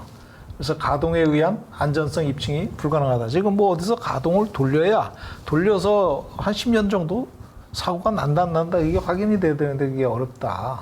그다음에 말씀하신 대로 작다고 경제적이냐 아니거든요. 그러면 여러 개를 만들어서 해야 되는데 그러려면 웨코 인스티튜트라고 독일의 연구소에서 그런 몇 개를 지어야 이게 러닝 이펙트, 학습 효과라든가 이런 걸 고려했을 때 경제성을 확보할 수 있느냐. 그러면 SMR을요, 소형 원자로를 3,000개를 지어야. 1,000개 단위라니까 예, 기본적으로요. 예. 그건 간단한 계산이에요. 그러니까 네. 지금 한두 개 지어가지고 경제성 입증이 불가능하다는 얘기고 핵의 비확산. 왜냐 여기저기 짓잖아요. 여기저기. 그러니까 이게 더 많은 곳에 이제 설치함으로써 이게 핵 사찰 문제라든가 이런 것들이 굉장히 저 구멍을 가질 수가 있다. 그렇죠. 그 여기 이제 첨언을 한다면은 농축도를 다소 또는 20%까지 올리는 게 거의 필수적이다. 근데 그렇게 하지 않으려면은 이제 들어가야 되는 재장전량이 굉장히 많아진다. 그러면 또 이 공짜 점심은 없죠. 사용 해결 문제. 그렇잖아 지금. 그게 딱 마지막에 차이인데. 자체적인 핵 기술이 완성되지 않았다는 거죠. 맞아요. 사용 해결 문제를 우리가 자체적으로 독자적으로 또는 농축이나 이런 것도 우리가 자체적으로 할 수 없기 때문에 이거를 그냥 덤벼서 될 일이 아니라는 거고 사업성이 불투명하다. 네? 그것 때문에. 근데 이거를 어떻게 평가하느냐에 따라서 뭐 들쭉날쭉이 되고 있어요. 그렇죠. 그리고 이제 사업성에 오면 정말 이제 심각한 문제인데요. 우리가 왜 개발하죠? 사업성이죠. 왜냐하면 우리는 시장이 좁기 때문에 글쎄요, 한 몇 100기, 그러니까 저기 뭐죠? 이런 소형 원전이니까 한 100기 단위가 될 겁니다. 아마도. 그 짓고만, 그거 가지고는 아까 독일 바로 계산 나왔잖아요. 1000기 수준 지어야지 겨우 그 저기 수지 다산이 맞는데 우리는 손해만 보고 우리가 뭐 어디 저기 선비인가요? 뭐 우리 그 저기 배고프잖아요. 그렇죠? 밖으로 나가야 되는데 그러면 이제 또 거대한 산들이 버티고 있는 거죠. 거기에 우리가 아차했던 중국이 버티고 있고 러시아가 버티고 있고 지금 웨스팅하우스가 문제가 아닙니다. 지금 벌써 상용 원전이 돌아가고 있어요. 그리고 거기는 수폭발 나지 않는데 자랑할 수도 있습니다. 기체 냉각, 힐리엄 아주 깨끗하거든요. 좀 비싸긴 해요. 그런데 중국에 있다는 거는 된다는 거죠. 자, 그렇다면 이걸 어떻게 뚫고 가느냐? 거기에 대한 그 청사진을 갖고 개발하는 겁니다. 그렇지 않은 거는 그야말로 무모한 것이고 그렇죠. 정말 무책임한 것이죠. 무책임한 거예요. 맞습니다. 지금 자 슬라이드를 보시면 입증이 안 되는 거를 실증이 불가능한 거를 저걸 해야 되느냐는 거죠. 네. 어디서 실증할 것이냐. 그게 이제 간포단지 얘기하는 것 같아요. 간포단지 주변이 인구가 상당히 많아요. 포항까지 들어가기 때문에 포항, 울산, 경주 이렇게 들어가면 인구가 거의 100만 가까이 됩니다. 네, 그렇겠네요. 그렇게 해서 부울경보다는 낫지만 거기도 아주 밀집 지역이 많습니다. 네, 그래서 특히 조심해야 될 상황이고 또 심손삼인도 1억 년에 한 번이냐 진짜 실현 가능한 거냐 이런 다소기 문제를 고려하면 또 상황이 완전히 달라진다. 네, 근데 참고로 이제 노심 손상 빈도라는 이거는 중대 사고도 아니고 단지 원자로가 노출될 가능성 그러니까 가장 중요한 거는 이렇게 원자로 해결료가 있잖아요. 그런데 그 물이 이 위에 찰랑찰랑 있다가 내려올 수 있는 확률 그렇게 보시면 돼요. 이 확률이 1억 년에 한 번이라는 거니까 이건 사실 큰 사고가 아닌데도 1억 년에 한 번이라면은 이거는 큰 거죠. 그런데 이걸 어떻게 증명합니까? 이 숫자는 그 확률론적 안전성 분석 기타 여러 가지로 하는데요. 통계 그냥 그 컴퓨터 코드를 돌립니다. 이거는요. 매개 변수 하나만 가지고 횟수가 빈도가요. 5도라고 하는데 10공이 2개, 3개 왔다 갔다 할 수 있다니까요. 저도 웨스팅하우스에 있으면서 어떤 그 원자로에 조금 그 유리한 판정을 하기 위해서 원자로 용기 파손 확률을 조금만, 근데 그게 정당해요. 왜냐면 모르기 때문에요. 조절을 해주죠. 그러면 원자로 용기가 파손되지 않는 걸로 나와요. 그러면 빈도수가 훨씬 떨어지죠. 그러니까 이게 가능하단 말이죠. 근데 1억 년에 한 번을 미루라고. 저는 안 믿어요. 왜냐하면 저는 직접 계산을 해봤기 때문에. 네. 근데 국민께서는 믿을 수도 있죠. 교수님은 직접 해보시고 이 PSA라고 그러죠. 확률 짜증 평가 이런 걸 직접 해보셨기 때문에 이런 말씀을 하시는 거고 우리나라는 이거를 법제화해놨어요. 그냥 운영 허가 조건으로 이제 또 주기적인 그 PSA를 수행하도록 이렇게 이제 법으로 명문화됐는데 그 이유는 이거를 지속적으로 수행을 해야 그 팀이 운영이 되니까. 그렇죠. 그렇게 해서 어떤 의미에서 보면 먹고 살아라 너희들은 요걸로 이렇게 만들어 놓은 경우가 좀 크고 제가 우리나라에서 이거를 한참 세미나를 할 때 독일에 그 TÜV 있잖아요. 네. TÜV의 안전 책임자를 불러와 가지고 그때 같이 저랑 회의를 하면서 한국원자력연구소에서 PSA를 지금 뭐 세미나를 한다 그러니까 한번 같이 가보자 이래 가지고 같이 갔어요. 네. 그때 부원장이 주도했어요. 그래서 이분이 그 가운데 딱 앉고 쫙 설명을 해줬어요. 환영한다. 그래가지고 쭉 설명. 한국의 기술이 이 정도다. PSA를 이 정도로 한다. 이렇게 설명을 하니까 이 양반이 끝까지 이래 듣더니 질문을 할 거 있으면 해라. 그러니까 이 양반 질문할 게 없대요. 그러니까 아니 너희들 이거 안 하냐? 그러니까 뭐라 그러냐면 우리는 확률론적인 안전성 평가는 참고만 할 것뿐이지 이것이 설계에 어떤 결정을 하는데 사용하지 않는다는 거예요. 다만 참고용이라는 거지. 그렇죠. 그래서 독일에서는 이거 안 한다. 미국 원자력 규제위원회 처음에 참조만 한 그런 규제를 하다가 지금은 이제 바뀌었을지도 모릅니다. 네. 그런데 아까 그 법제화가 됐다고 하니까 이제 저희 연구원 또는 연구계 학계를 이제 쫓겨났거나 떠난 다음에 이런 일이 일어났던 것 같은데요. 근데 그것도 단계가 있거든요. 1단계, PS 1단계, 1단계, 2단계, 2단계, 3단계. 지금 노심 손상 비율은 1단계입니다. 그 다음에 나가면은 이제 경락 건물, 그 다음에 3단계 가면 이제 환경까지 가거든요. 근데 어디까지 법제화가 됐는지 모르겠습니다만 1단계만 갖고 할 것 같은데 그렇다면은 지금 이 숫자는 의미가 없는 겁니다. 왜냐하면 일단 2단계, 3단계까지 가다가 다시 또 돌아와야 되거든요. 그래서 다시 1단계를 왜냐하면 그 환경 영향 평가를 하다가 뭐가 넘치는 게 있을 수 있습니다. 넘는 게요. 뭐 제한 기억이 될 수도 있고 뭔가가 넘치면 다시 돌아와야 됩니다. 그럼 또 뭘 하죠? 이 그 매개 변수를 가지고 또 조절을 해요. 그러면 또 확률이 툭 떨어집니다. 비도 툭 떨어지고 고무줄처럼요. 그 조금 과장하면은 그래서 거기에서 나오는 1억 년에 한 번이라고 하는 건 1기당이겠죠. 그러니까 정확하게는 1억 원자로 년입니다. 정확하게는 원자로 하나가 1억 년을 운전했을 때. 근데 그 자체가 말이 안 되는 거잖아요. 원자로 하나가 어떻게 1억 년을 운전합니까? 저는 그걸 늘 묻고 싶더라고요. 이게 도심 손상 빈도가 1억 년에 한 번이라는 거는 정확하게 기술적인 밑이 그냥 연이 아니고요. 리액터 이어 원자로 년이에요. 원자로 하나가 1억 년을 갔을 때 한 번. 그러니까 이거는 처음부터 그냥 의미가 없는 거죠. 그러니까 독일 TÜV가 맞는 겁니다. 그냥 그래. 그리고 이거는 미국에서 태어난 기술이거든요. 그 MIT 노먼 라스무슨 교수가 만들었던 방법이고 3마일 때 이게 잠시 빛을 봤죠. 그래서 각광받은 겁니다. 왜냐하면 이거 해가지고 손상 비율이 웬만큼 있다고 나왔는데 그리고 얼마 있다가 3마일이 정말 났어요. 그러니까 그랬는데 유럽은 그걸 믿지 않는 거죠. 왜냐하면 확률론적인 거는 결국은 통계이고 통계란 건 뭐죠? 숫자이고 숫자는 놈이잖아요. 그래서 그 믿지 않는 거. 저도 믿지 않아요. 저도 원자력 연구원에서 그 리스크는 뭐죠? 뭐 이런 위에도 무슨 랩장이었습니다.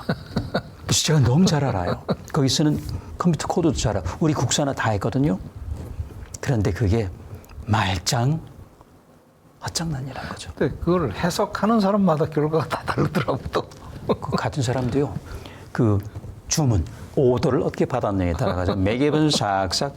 그러려면 이제 그 2단계, 3단계. 그래서 이제 거기 이제 중대사고 코드들이 연계가 돼야 됩니다. 그래서 다시 돌아가는 거거든요. 그 소위 사고 경위를 또 다시 정리를 해야 되기 때문에 그래서 이제 그 저기 그 파열 크기 뭐 위치 뭐 이런 것들 다 죄다 그리고 동시 사고냐 아니면 개별 사고냐 아니면 연계돼 있느냐 이런 것들 다 이제 확률적으로 따지면 그야말로 그 결과는 그 거밀처럼 나오거든요. 이렇게 막 가지쳐 가지고요. 뭐 아시죠? 이렇게 쫙 나오면 그걸 이제 합산하는 게 1억 년에 한 번이라는 거죠.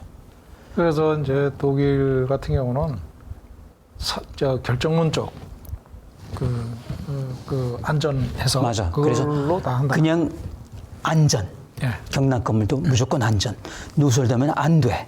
이게 정확한 거예요. 한 번이라도 나오면 안 된다. 맞아요. 예. 그래서 그렇게 했고 이제 달에까지 갔지 않습니까? 예, 좀 보여주세요.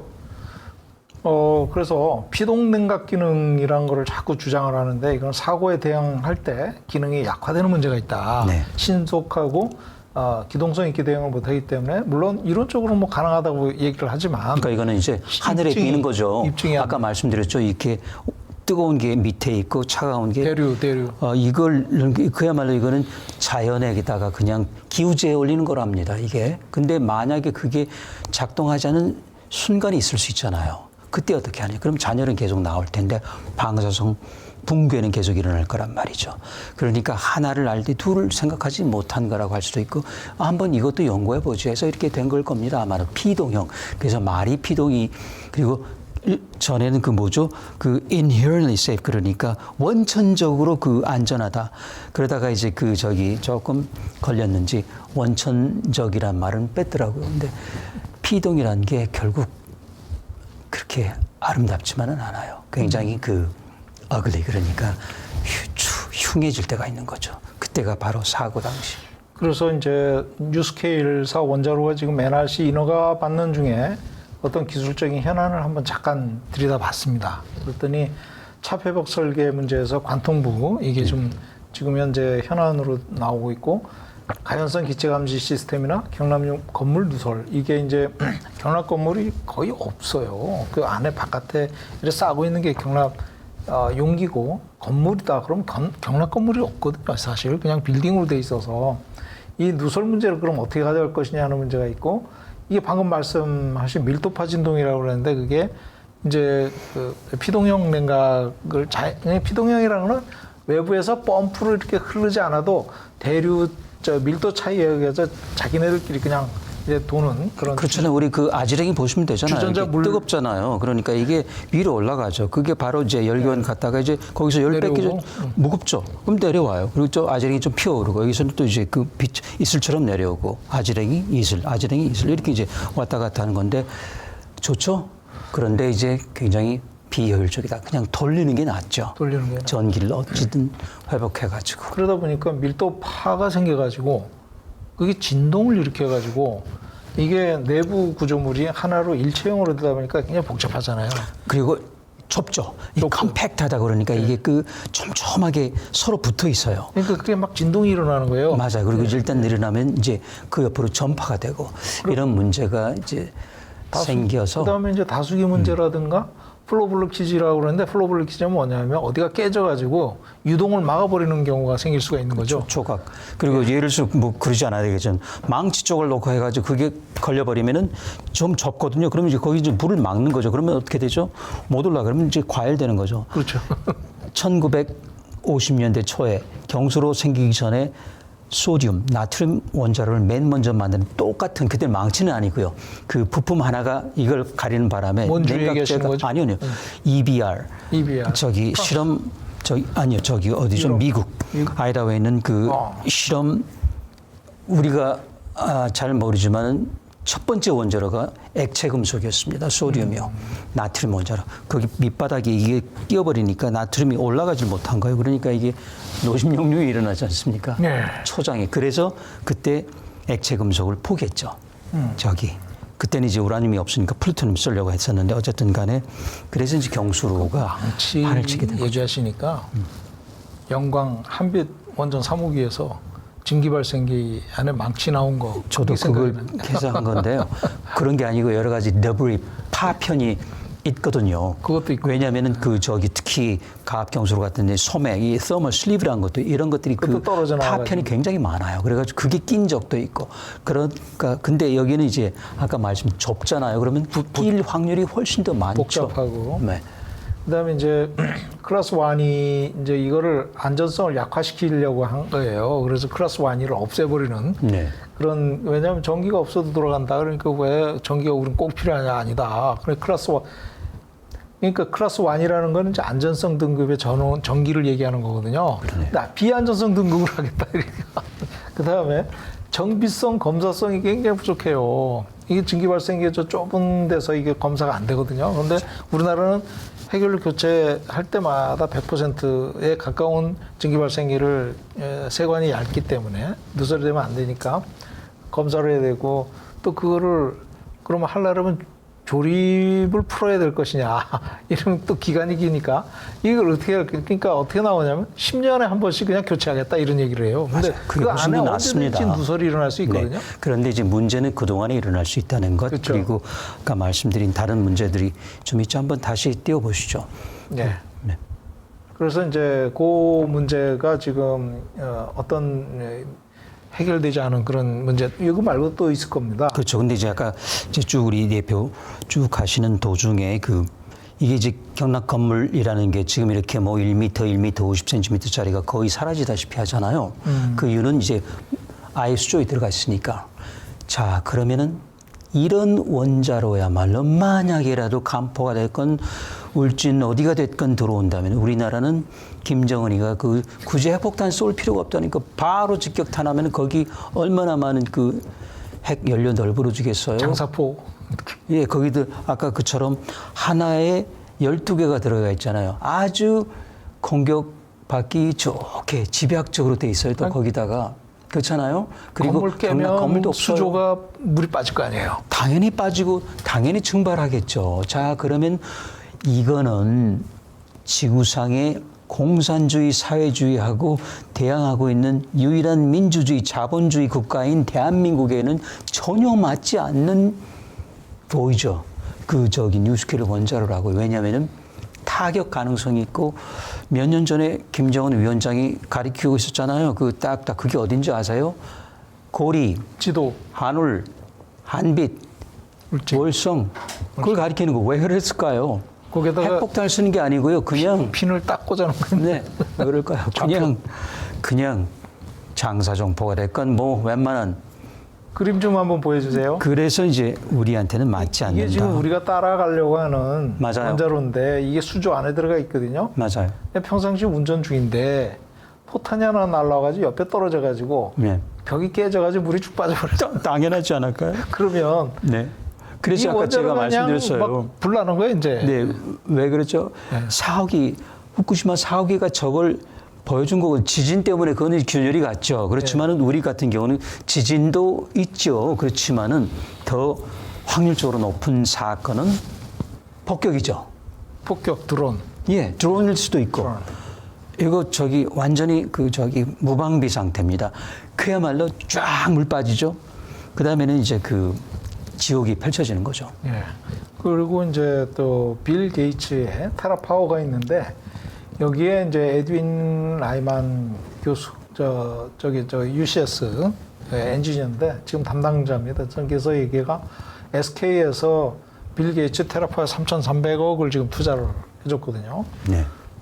근데 이게 양의 반응도를 갖는 그런 형태를 갖고 있어서 폭발 가능성이 있다는 거죠. 네. 그런데요. 하고 있어요. 안전성 문제에서. 저는 이제 이 부분이 아주 민감한 부분인. 저는 이게 왜 그럴까 이해를 못했는데 이렇게 함으로써 SK 그리고 테라파워는 돈을 버는 거예요. 왜냐하면 주가가 오르기 때문에 이들은 이게 양의 양의 반응을 쉽게 말씀드리면은 원자로 온도가 올라가잖아요. 그러면 다른 여러 가지 작동 원리로 해가지고 다시 출력이 떨어지게 만드는, 지금 우리 경솔은 다 그렇게 돼 있어요. 그러니까 올라갔다 치면은 다시 스스로 떨어뜨리는 능력이 있습니다. 음의 반응도인데 이건 그렇지 않아요. 계속 올라갑니다. 그러면 어떻게 되죠? 이걸 runaway, 그러니까 그야말로 막을 수 없는 폭주 현상이 일어나는 것이죠. 근데 이렇게 될 수밖에 없는 거는 소듐을 쓰기 때문에요. 그리고 고속 중성자이기 때문에 그래요. 이게 조금 말씀이 길어졌는데 물을 쓸 때는 열 중성자라고 초속 한 2km거든요. 여기는 보통 초속 10 또는 100 그리고 10,000km 중성자로 왔다 갔다 하거든요. 그렇기 때문에 잡을 수가 없어요. 10,000km. 예. 어마어마한. 그것도 제가 겁이 나는 게 적게 잡은 겁니다. 기본적으로 피치 속도의 10분의 1 피치 속도가 초속 30만 킬로미터잖아요. 초속. 그러니까 기본적으로 3만 킬로미터 위아래예요. 근데 제가 좀 겁이 나시니까 10,000킬로미터 불렀죠. 근데 3만 킬로미터 왔다 갔다 한다. 그리고 소름이 없어지잖아요.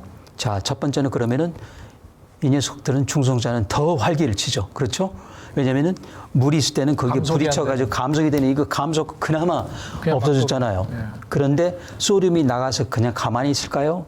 공기를 만났다, 산소를 만났다, 물을 만났다. 공기 중에는 당연히 질소하고 산소 있죠. 물을 만나면은 수소하고 산소를 만났다면 터집니다. 이거 짓지 않게 되겠지만은요. 불자동차 많이 필요합니다. 한 기당 아마 몇백 기가 필요해요. 몇백 대가. 그래서 빌 게이츠가 말년에 아주 참 잘못된 결정을, 물론 이거 하나가 있겠습니까? 많은 걸 하니까 그중에 하나 정도는 실패도 되는 거죠. 왜냐하면 과학의 발전 이름으로. 그래서 SK도 괜찮아요. 저는 이걸 이해를 못했는데 여기서 주가 차액 노리고 빠지면 됩니다. 괜찮은데 문제는 그 다음이죠. 그러니까 절대로 하지 말아야 될 원자로 중에서 영순위가 테라파워, 액체 금속. 그런데 그렇다고 SK가 지금 빠질 건 없습니다. 왜냐면은 몇 년 버틸 겁니다. 빌 게이츠가 살아있는 동안. 그리고 빼주면 돼요. 주식 팔고 나오면 됩니다. 빌 게이츠에 3,300억을 투자해놓고 정부로부터 지원금을 더 많이 받은 거 아닌가? 한 10배를. 그럴 수도 있습니다. 그럴 가능성도 있어요. 맞아요. 네. 그렇게 됐을 겁니다. 그러면은 회사로서는 손해날 게 없죠. 근데 결국은 만들 수 없는 원자로죠. 네. 특히 액체 금속, 물론 수소 나오지 않게 해서 경수로가 아니고 플루토늄도 쓸 수 있게 해서. 근데 굉장히 복잡해요. 출력이 왔다 갔다 합니다. 그래서 이제 트래블링 웨이브라고 하거든요. 그러니까 여행파 원자로인데, 저는 빌 게이츠가 그 정도 넘어갈 정도 되면 어느 누군가가 기가 막힌 거짓말을 한 것 같아요. 재미로 하는 거 아닐까요? 그렇죠. 왜냐하면 이제 할 일 다 했잖아요. PPT도 다 만들었고, MS 오피스 지금 애플을 능가한다고 하는데, 그런데 할 일이 없으니까 한번 툭툭 던져. 그야말로 이걸 이제 펫 프로젝트라고 하죠. 돈도 많겠다. 그러니까 이거는 이제 애완용으로 재미로 하는 거죠. 과학적 유희. 맞아요. 유희. 그러니까 영어로 펫 프로젝트예요. 유희. 그러니까 애완 사업을 하는 건데, 저도 SK는 좋은 결정이라고 봅니다. 그러면서 이제 한국이나 중국, 또는 중국은 안 하니까 한국 와서 이제 이 양반이 노미네이션이 높으니까. 그렇죠. 한국 와가지고 박근혜 대통령 있을 때 그때 박근혜 대통령을 만났어요.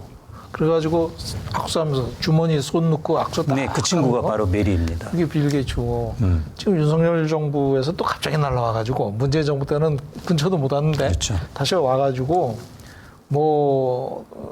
제가 볼 때는 윤석열 대통령하고 빌 게이츠하고 무슨 중간에서 어떻게 매칭을 시켜준다든가 이런 거를. 아니 화학이 맞았다 그럴 수도, 영어로 케미스트리가 서로 맞다고 하거든요. 그럴 때 그럴 수도 있죠.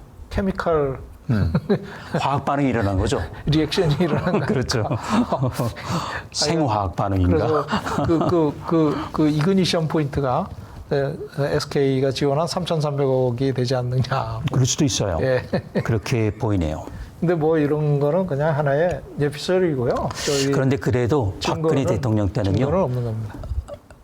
결정을 제대로 내렸어요. 안 했거든요. 그때 교수님이 반대하신 거 아니에요? 중국도 저는 안 만났습니다. 그때 학회 좀 하고 있으니 안 만났고요. 물론 만날 기회도 없었지만은, 왜냐하면 저는 액체 금속이라면 또 아시잖아요. 제 전공 박사 과정이 액체 금속 아닌가, 몬주 아니겠어요? 그래서 제가 액체 금속이라고 하면은 SMR 못지않게 치를 떨고 있는 사람입니다.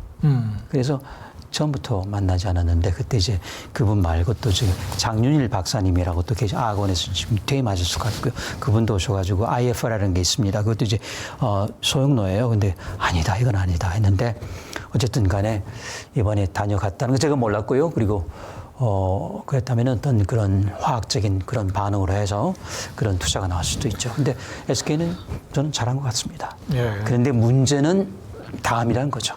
혈세를 내는 국민이 그걸 이제 메우게 되는 거죠. 뭐 비즈니스 하는 사람들이 손해 보고 하려고 전혀 그렇지 않죠. 예. 그렇죠. 일단 SMR을 하는 안대 중에 경제성 입증이 불가능한데 왜 이렇게 다들 투자를 하는지 이해를 할 수 없는 거예요. 그래서 일체형이 검사성, 정비성이 부족하다는 거는 방금 설명을 드렸고 성능 불만족 시 대처 수단이 별로 없다. 교체할 거냐, 가동 중단할 거냐 둘 중에 하나라는 거고 작을수록 비싸지는 건 문제, 수요가 적은 문제, 규모의 경제를 3,000개 수요가 필요하다는 거, 잦은 수요 대형 출력 감발 또한 수익 감소. 왜냐하면 출력이 줄어드니까 파는 전기가 작아지고 또 그로 인해서 그렇죠. 그리고 설비가 좀 약해지고. 네, 또 한 가지는 이렇게 원자로는 껐다 켰다 하는 게 아니라고요. 아니죠. 물론 프랑스는 연계 잘 하고 있는데 그렇지 않습니다. 그리고 끄는 것도 힘들고 켜는 것도 쉽잖아요. 그 제논이라는 게 있어가지고 그 포이즈닝 그 독이기 때문에 시간이 물론 이제 그걸 잘 설계하는 게 몫이긴 한데 우리나라가 그런 새로운 설계를 하는 경험이 없기 때문에 되긴 돼요. 그런데 시간이 좀 많이 걸리겠죠. 그런데 2030년 7년이라니까 이제 6년 남았네요. 그때까지 뭐를 만들겠느냐. 기껏해야 뭔가 스마트해서 조금 더 뭔가 이것저것 아마 펌프를 뗄 것 같기도 하고 아마 무붕소 운전 뭐 기타 등등 뭔가 변화는 있을 것 같습니다. 금속 해결료냐 뭐냐 이런 것도 다시 탄화로 가느냐 수화로 가느냐 산화로 가느냐 뭐 이런 것들. 그런데 또 문제가 있는 게 제가 아까 말씀드린 대로 20%까지 가면 참 좋은데 그걸 못하니까 아직 풀리지 않았습니다. 그러면 또 5% 머물 텐데 그러면 또 이제 부딪히는 거죠. 더 길게 해야 될까 아니면 좀 키울까. 아주 그 해결해야 될 문제가 많습니다. 그래서 50메가와트를 했다가 나중에 60메가를 갔다가 다시 77메가를 간 게 뉴스케일이잖아요. 같아요. 왜냐하면 이 자폐 문제 그러니까 이제 중성자 반사의 문제인데요. 이게 자꾸 불쏘시개가 다 도망가 버린단 말이죠. 그러면 어떻게 하죠? 그냥 땔감을 늘릴 수밖에 없죠. 그래서 네. 이제 늘어나는 거거든요. 일단 그 경제성 문제를 말씀을 드리자면 이렇게 이게 용량이 작을수록 비용 메가와트당 비용이 확 올라가요. 그렇죠. 이 커브가 이게 진짜 전형적으로 보여주는 거고 맞아요. 용량이 클수록 이렇게 경제성이 좋아진다. 예? 그래서 비용이 적게 들어가는 O&M 커브지만 사실 건설도 똑같이 이렇게 적용이 될 수 있다는 문제고 SMR을 하면 안 되는 이유 중에 사업성이 불투명하다는 건데 이게 두산이 연내 원자로 모듈 제작한다라고 서울경제에서 얘기를 했어요. 근데 이게 실제 뉴스케일 원자로를 갖다가 한다는 건데 뉴스케일 원자로가 630조 시장이라는 거예요. 세계 시장에서. 네? 그거를 보면 영국 국립원자력 연구소 예측 자료가 근거가 되고 있다는 건데 근데 2014년 12월 거예요. 그러면 지금 2023년이잖아요. 지금 보면 ID 테크엑스라는 이제 분석 기관이 있어요. 거기서 시장 전망이나 이런 걸 분석하는데 2032년에 95조 원이에요. 95조 원. 네. 뭐예요, 이거? 630조에서 95조로 확 떨어졌어요. 2032년에. 그런데 2040년에 또 390조로 올라가요. 들쭉날쭉합니다. 그래서 이런 평가 결과를 놓고 지금 ISMR 사업을 추진하는 팀에서는 입에 붙었어요. 세계 시장이 630조다라고 국립원자력연구소, 영국 국립연구소가 이 주장을 하고 있다라고 근거를 저거를 이제 계속 대고 있거든요. 근데 사실 뚜껑을 열어보면 들쭉날쭉하고 있다는 거고 예비 타당성 평가 보고서에서 이 말이 나왔나 봐요. 이게 저 신문에 나온 얘기인데 SMR에 대한 경쟁적인 개발은 다소 과대한 표현으로 보인다. 전 세계적인 주된 흐름으로 보기에는 한계가 있다라고 지적을 했어요. 맞는 말입니다. 예비 타당성 보고서에서 좀 누가 이걸 평가를 했는지 아주 그냥 딱 중요한 지점을 지적을 한 거죠.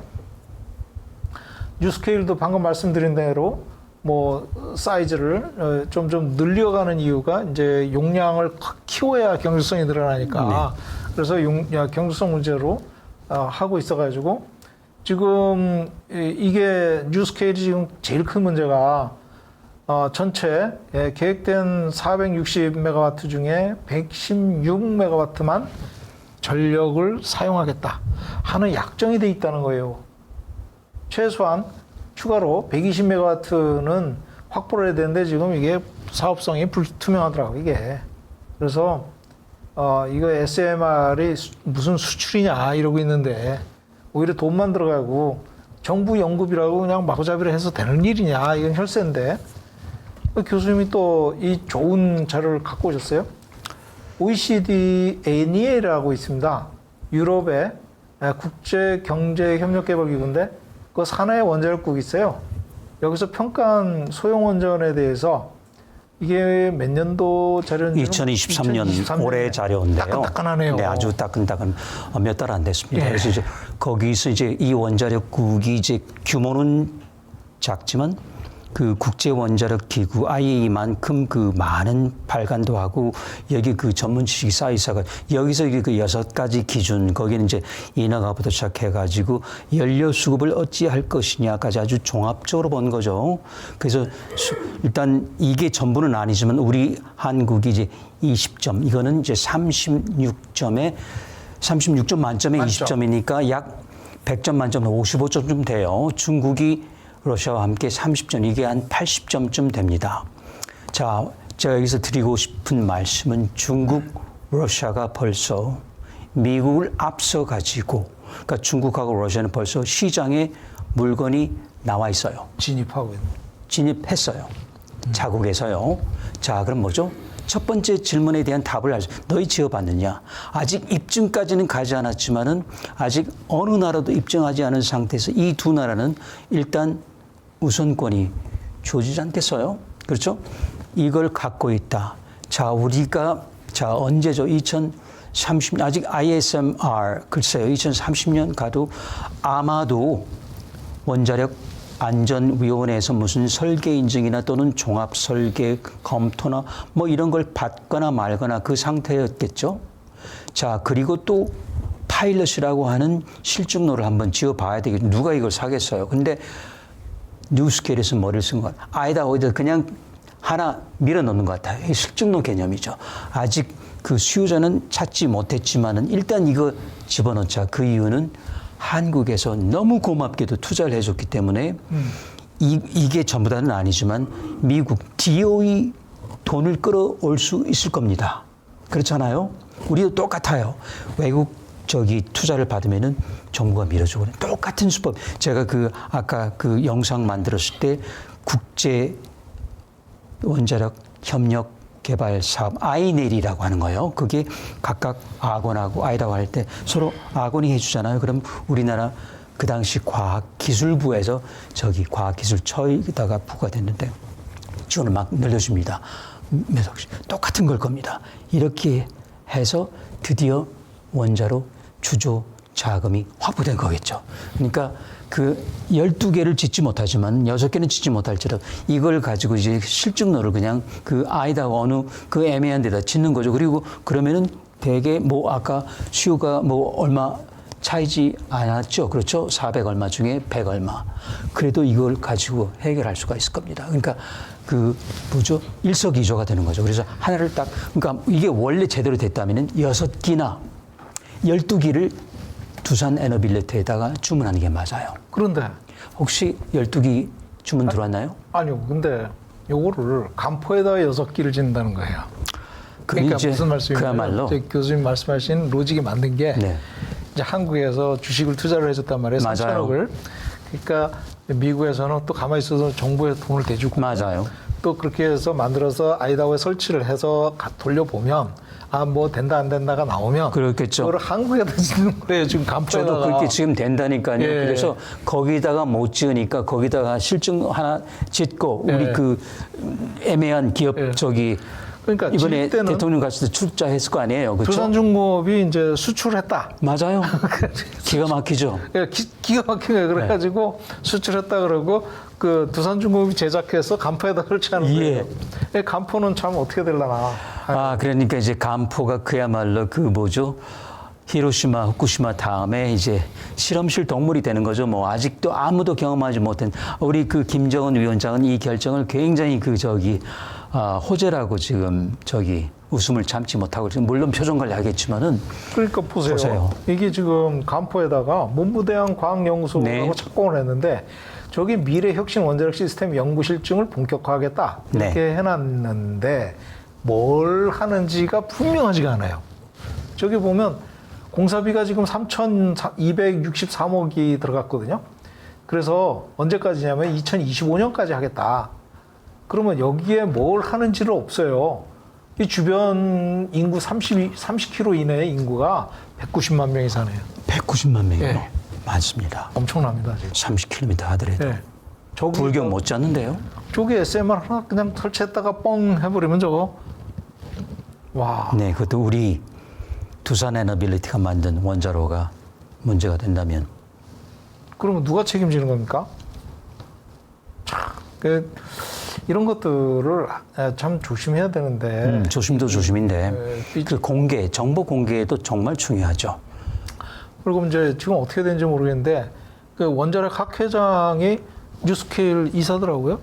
아, 이거는 정말 이해상충이고 정말 있어서는 안 되는 부분이네요. 그렇죠? 네, 그분이 제가 알기로는 그게 만약에 사실이라면 이거는 정말로 에너지위원회예요. 이거는 고발감인데요. 아, 그런가요? 그렇게 봐요. 그게 만약에 사실이라면 황주호 박사가 원래 뉴스케일 그 이사로 들어가니 많이 하다 한수원 사장으로 가니까 같은 대학에 있는 정범준 교수한테 그게 바톤 타치된 것 같아요. 네, 그러니까 저는 그 부분은 모르겠습니다. 만약 그게 사실이라면 이거는 정말 심각한 문제입니다.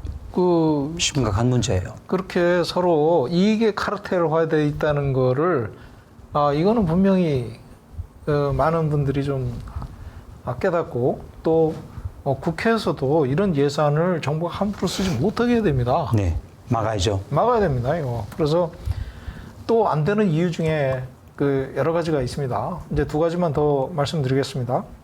핵의 비확산성에 저촉되는 문제가 이제 외딴 데 설치해봤자 이 테러하기 딱 좋잖아요. 외딴 데 설치하면 사용 해결료가 분산돼서 또 막 흩어지는 문제가 있어요. 그리고 감시, 서베일런스가 어렵고 IA 이런 데서 핵무장 의도 있는 국가에 설치하면 되게 위험할 수가 있다.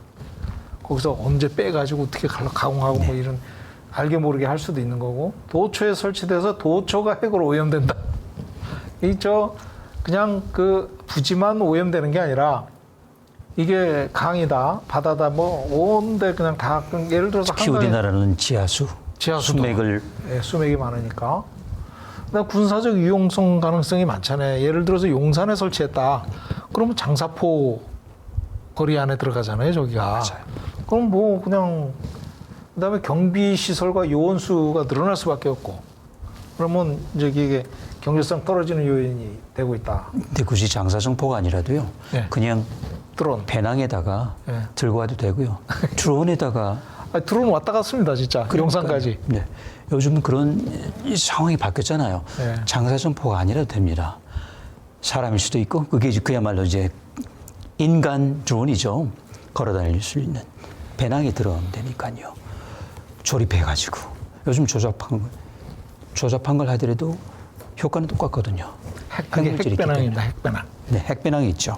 그래서 굳이 핵배낭이 아니더라도 재래식이 됐더라도 플라스틱 폭탄 제작할 수 있는 그 정도라도 일단 저걸 건드리기만 하면은 그렇죠. 사용 해결료가 있기 때문에 그 다음에는 이제 상상하기 어려운 문제가 생기는 겁니다.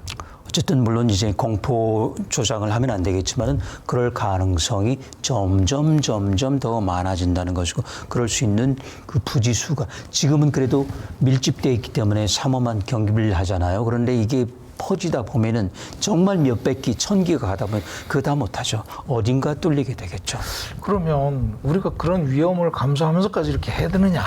그리고 제가 드린 말씀은 이거는 그 대형 원전처럼 투툼한 콘크리트, 철근 콘크리트로 그 경납이 안 될 가능성이 있어요. 마치 해결료 저장소처럼. 그럼 이거는 자살 행위죠. 나 여기 있으니까 쏘세요라고 하는 거랑 똑같아요. 북한이 볼 때는요. 그냥 둘까요? 그렇죠. 그러니 저기 김정은은 핵에 손 대지도 않고도 그냥 손 더럽히지 않고 남한 도처를 경우에 따라서는 저기 오염시킬 수도 있는 건데 물론 그런 일이 일어나지 않아야 되겠지만은 그걸 어떻게 보장할 수 있겠습니까? 예. 그리고 이제 마지막으로 SMR을 하면 안 되는 이유 5가지 중에 마지막으로 자체적인 핵 기술이 완성되지 않았다. 그건 뭐냐면 핵연료를 갖다 집어넣으려고 그러면 가공을 해서 넣어야 되는데 핵연료를 가공하려면 핵 원료가 있어야 되는데 핵 원료가 농축된 핵 원료잖아요. 5% 그렇죠. 20% 이 정도 농축된 핵 원료가 필요한데 핵 원료는 우리가 지금 수입할 수밖에 없는 상황입니다. 그래서 해외에 의존할 수밖에 없고 특히 러시아 이런데 의존할 수밖에 없는데 여러 가지 국제 외교적인 문제점이 발생되면 그게 원활하게 돌아가지 않을 가능성도 있고 지금 그러잖아도 지금 러시아랑 저 우크라이나에서 이런 문제가 발생되고 있는데 이건 굉장히 큰 위험 요인으로 되고 있다. 또 한 가지 굉장히 어려운 거는 사용 핵연료 처분장을 우리가 확보하지 못하고 있는데 5만 대다가 이게 사용 핵연료를 벌려놓는 그런 꼴이 돼서는 안 된다. 처분장 미확보된 상태에서 이거 벌리기는 위험하다는 거고. 그렇죠. 그걸 누가 치울 거예요? 그렇죠. 우리 2세대가요. 다음 우리 후대가 지금 쉽지 않죠. 원자력 그러면 안 되겠죠. 연구원안에도 사용 핵연료가 1699개 봉이 있거든요. 네, 그걸 끄집어내오는 거 쉽지 않잖아요. 그래서 원자력 발전소에서 일단 갖고 와가지고 거기서 뭘 하려고 했는지 1699개 봉이 있는 상태인데 주민들이 그게 거기냐 있으면 안 되잖냐 했더니 다시 돌려보낸다 그랬더니 주민들이 그 수용성 문제 또 이제 거기 지나가야 되니까 그런 거 물어봐야 된다 그래가지고 블로킹 시켜놨어요. 그래가지고 꼼짝 오다가도 못하고 저기 그냥 있습니다. 안타까운 일이죠. 그래서 국제 외교적인 관계에서 우리가 과연 이런 상황에서 독자 수출이 가능하냐 이런 문제가 또 존재한다. 왜냐하면 핵연료라든가 사용 핵연료 문제 이런 것들에 대해서 아직까지 기술적으로 완성이 되지 않은 상태에서 수출을 했다가는 이게 이제 핵 비확산 준수국 이런 것들의 어떤 외교적인 문제가 또 발생하면 그 문제도 또 자체적으로 해결이 안 돼요. 왜냐하면 유엔 상임이사국이 아니잖아요, 우리가. 맞습니다. 그러다 보니까 한계가 있고 또 예산을 너무 과다하게 투입. 왜냐하면 이게 수출국 중심의 어떤 거래가 아니고 이게 수요국이 중심이 되는 거래예요.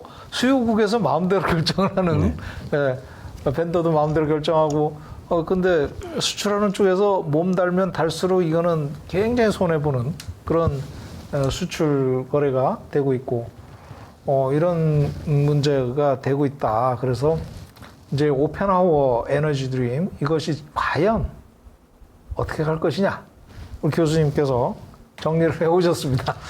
제가 정리했다기보다는 그 제목이 좀 멋있죠. 그러니까 오펜하이머의 에너지 꿈이 여기서 이렇게 끝난 것인가? 끝났다는 거예요.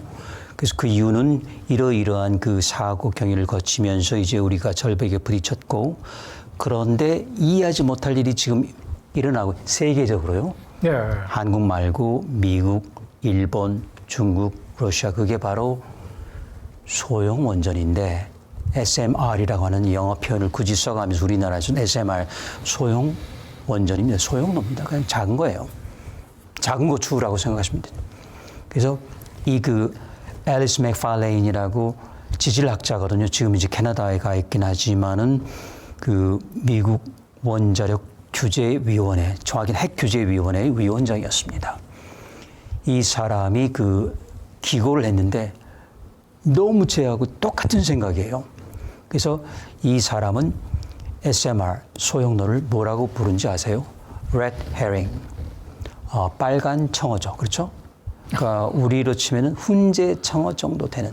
그러니까 이건 물론 훈제 청어라는 말을 고지고대로 받아들이는 이게 뭘 상징하냐? 우리 주위를 엉뚱한 대로 돌리는 것.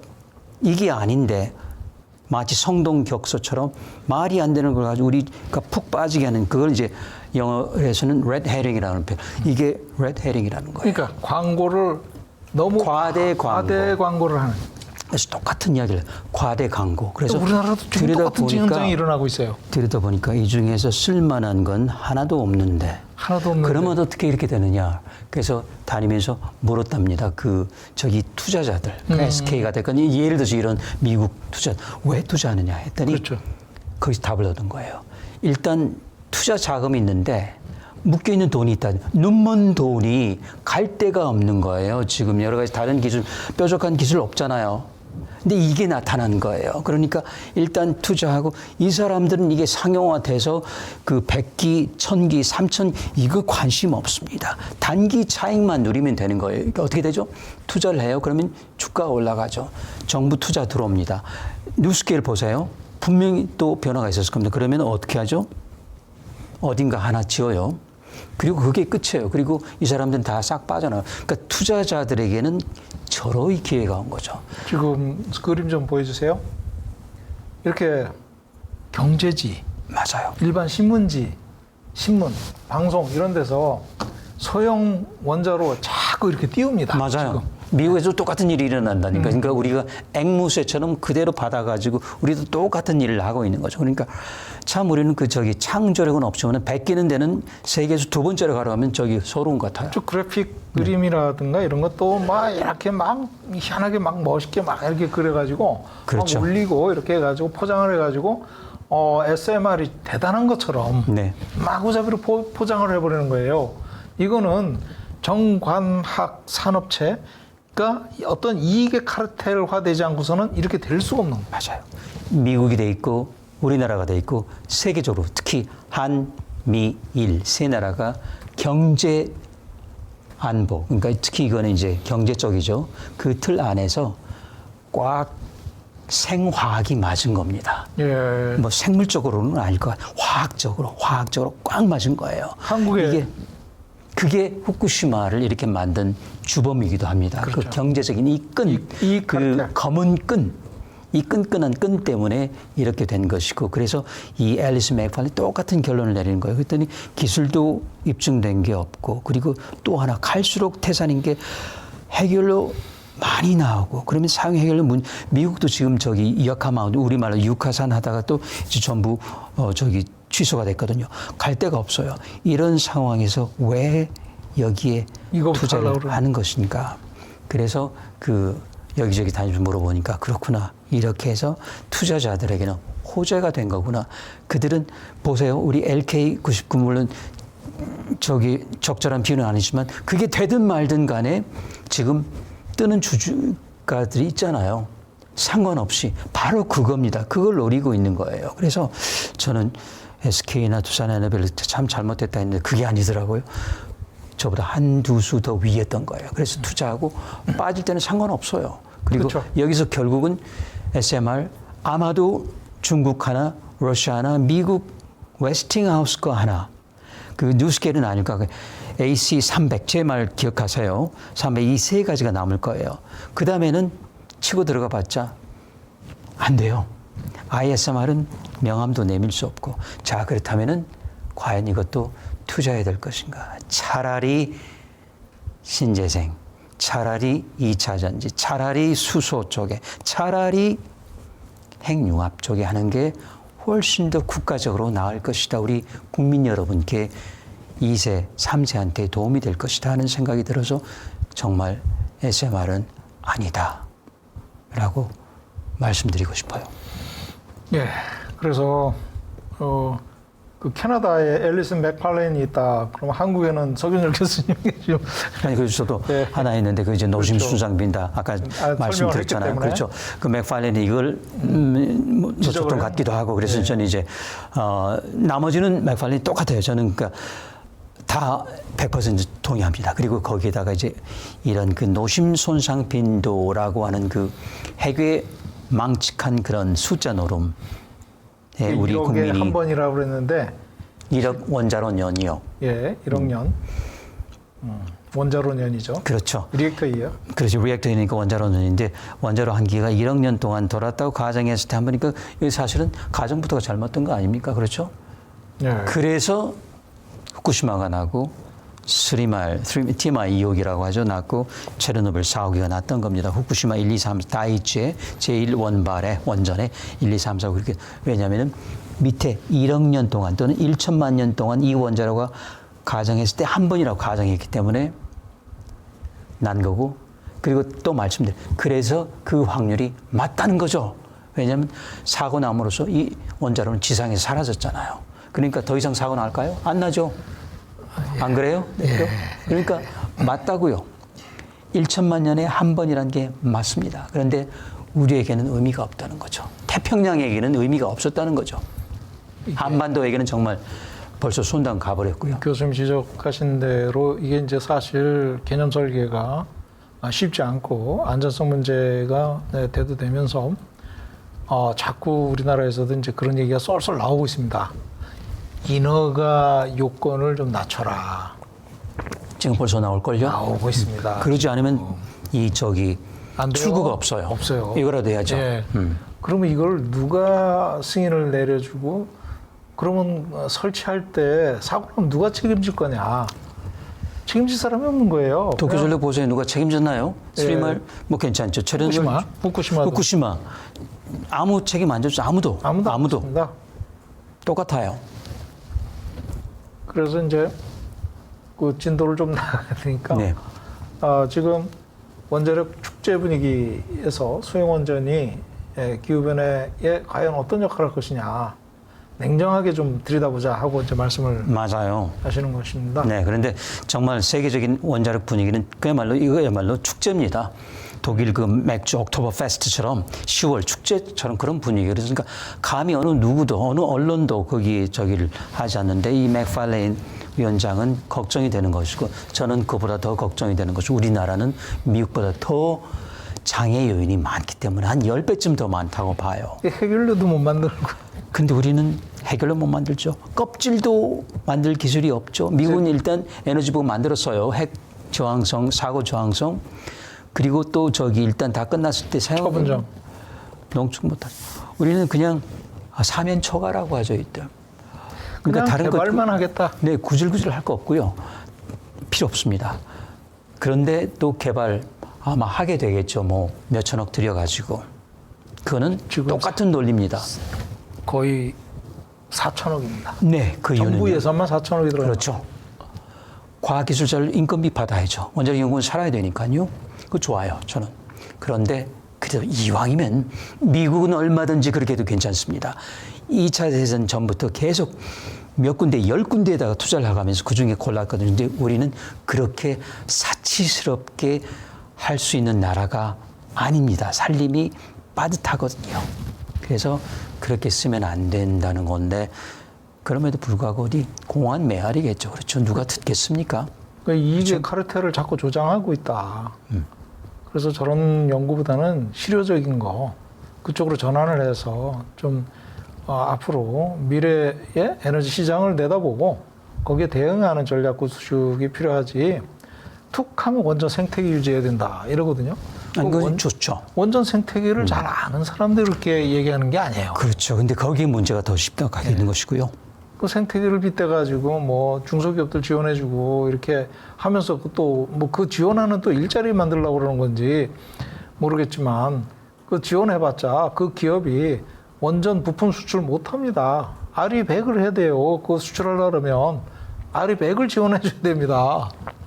그렇죠. 그리고 한다면은 대형 원전 안전사고 부분 이걸 어떻게 할 것인가 후쿠시마까지 일어났으니 이걸 어떻게 막을 것인가 그런데 투자해서 인력 유지하고 그리고 남아돈다면은 전업을 시키는 거예요. 예. 핵융합이 됐건 신기술 개발이 됐건 우주 태양광이 됐건 또는 뭐 정말 극소형 초소형 원자로 로켓에 달 수 있는 것 잠수함에 달 수 있는 것 그러니까 이거는 상업성은 없죠. 그렇지만 국가 보안 차원에서 그거는 이해가 돼요. 그렇지만은 ISMR은 이것도 아니고 저것도 아니고 그러기에는 우리는 너무 아직은 가난한 나라예요.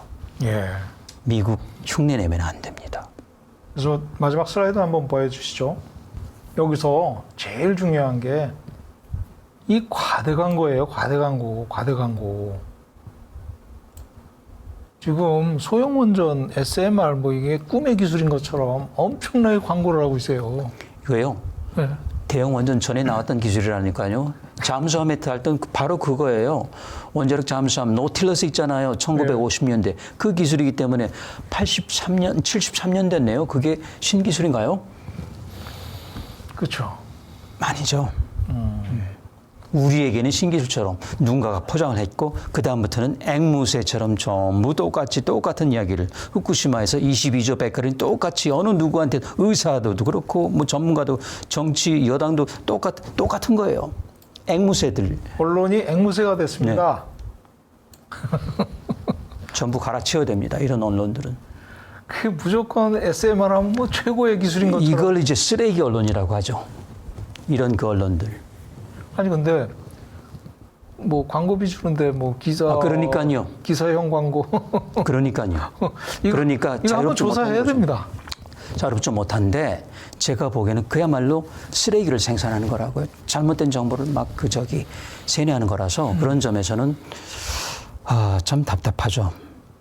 그래서 이제 결론적으로 소형 원전의 장래성이 굉장히 의심시된다. 에? 그렇지 않습니까?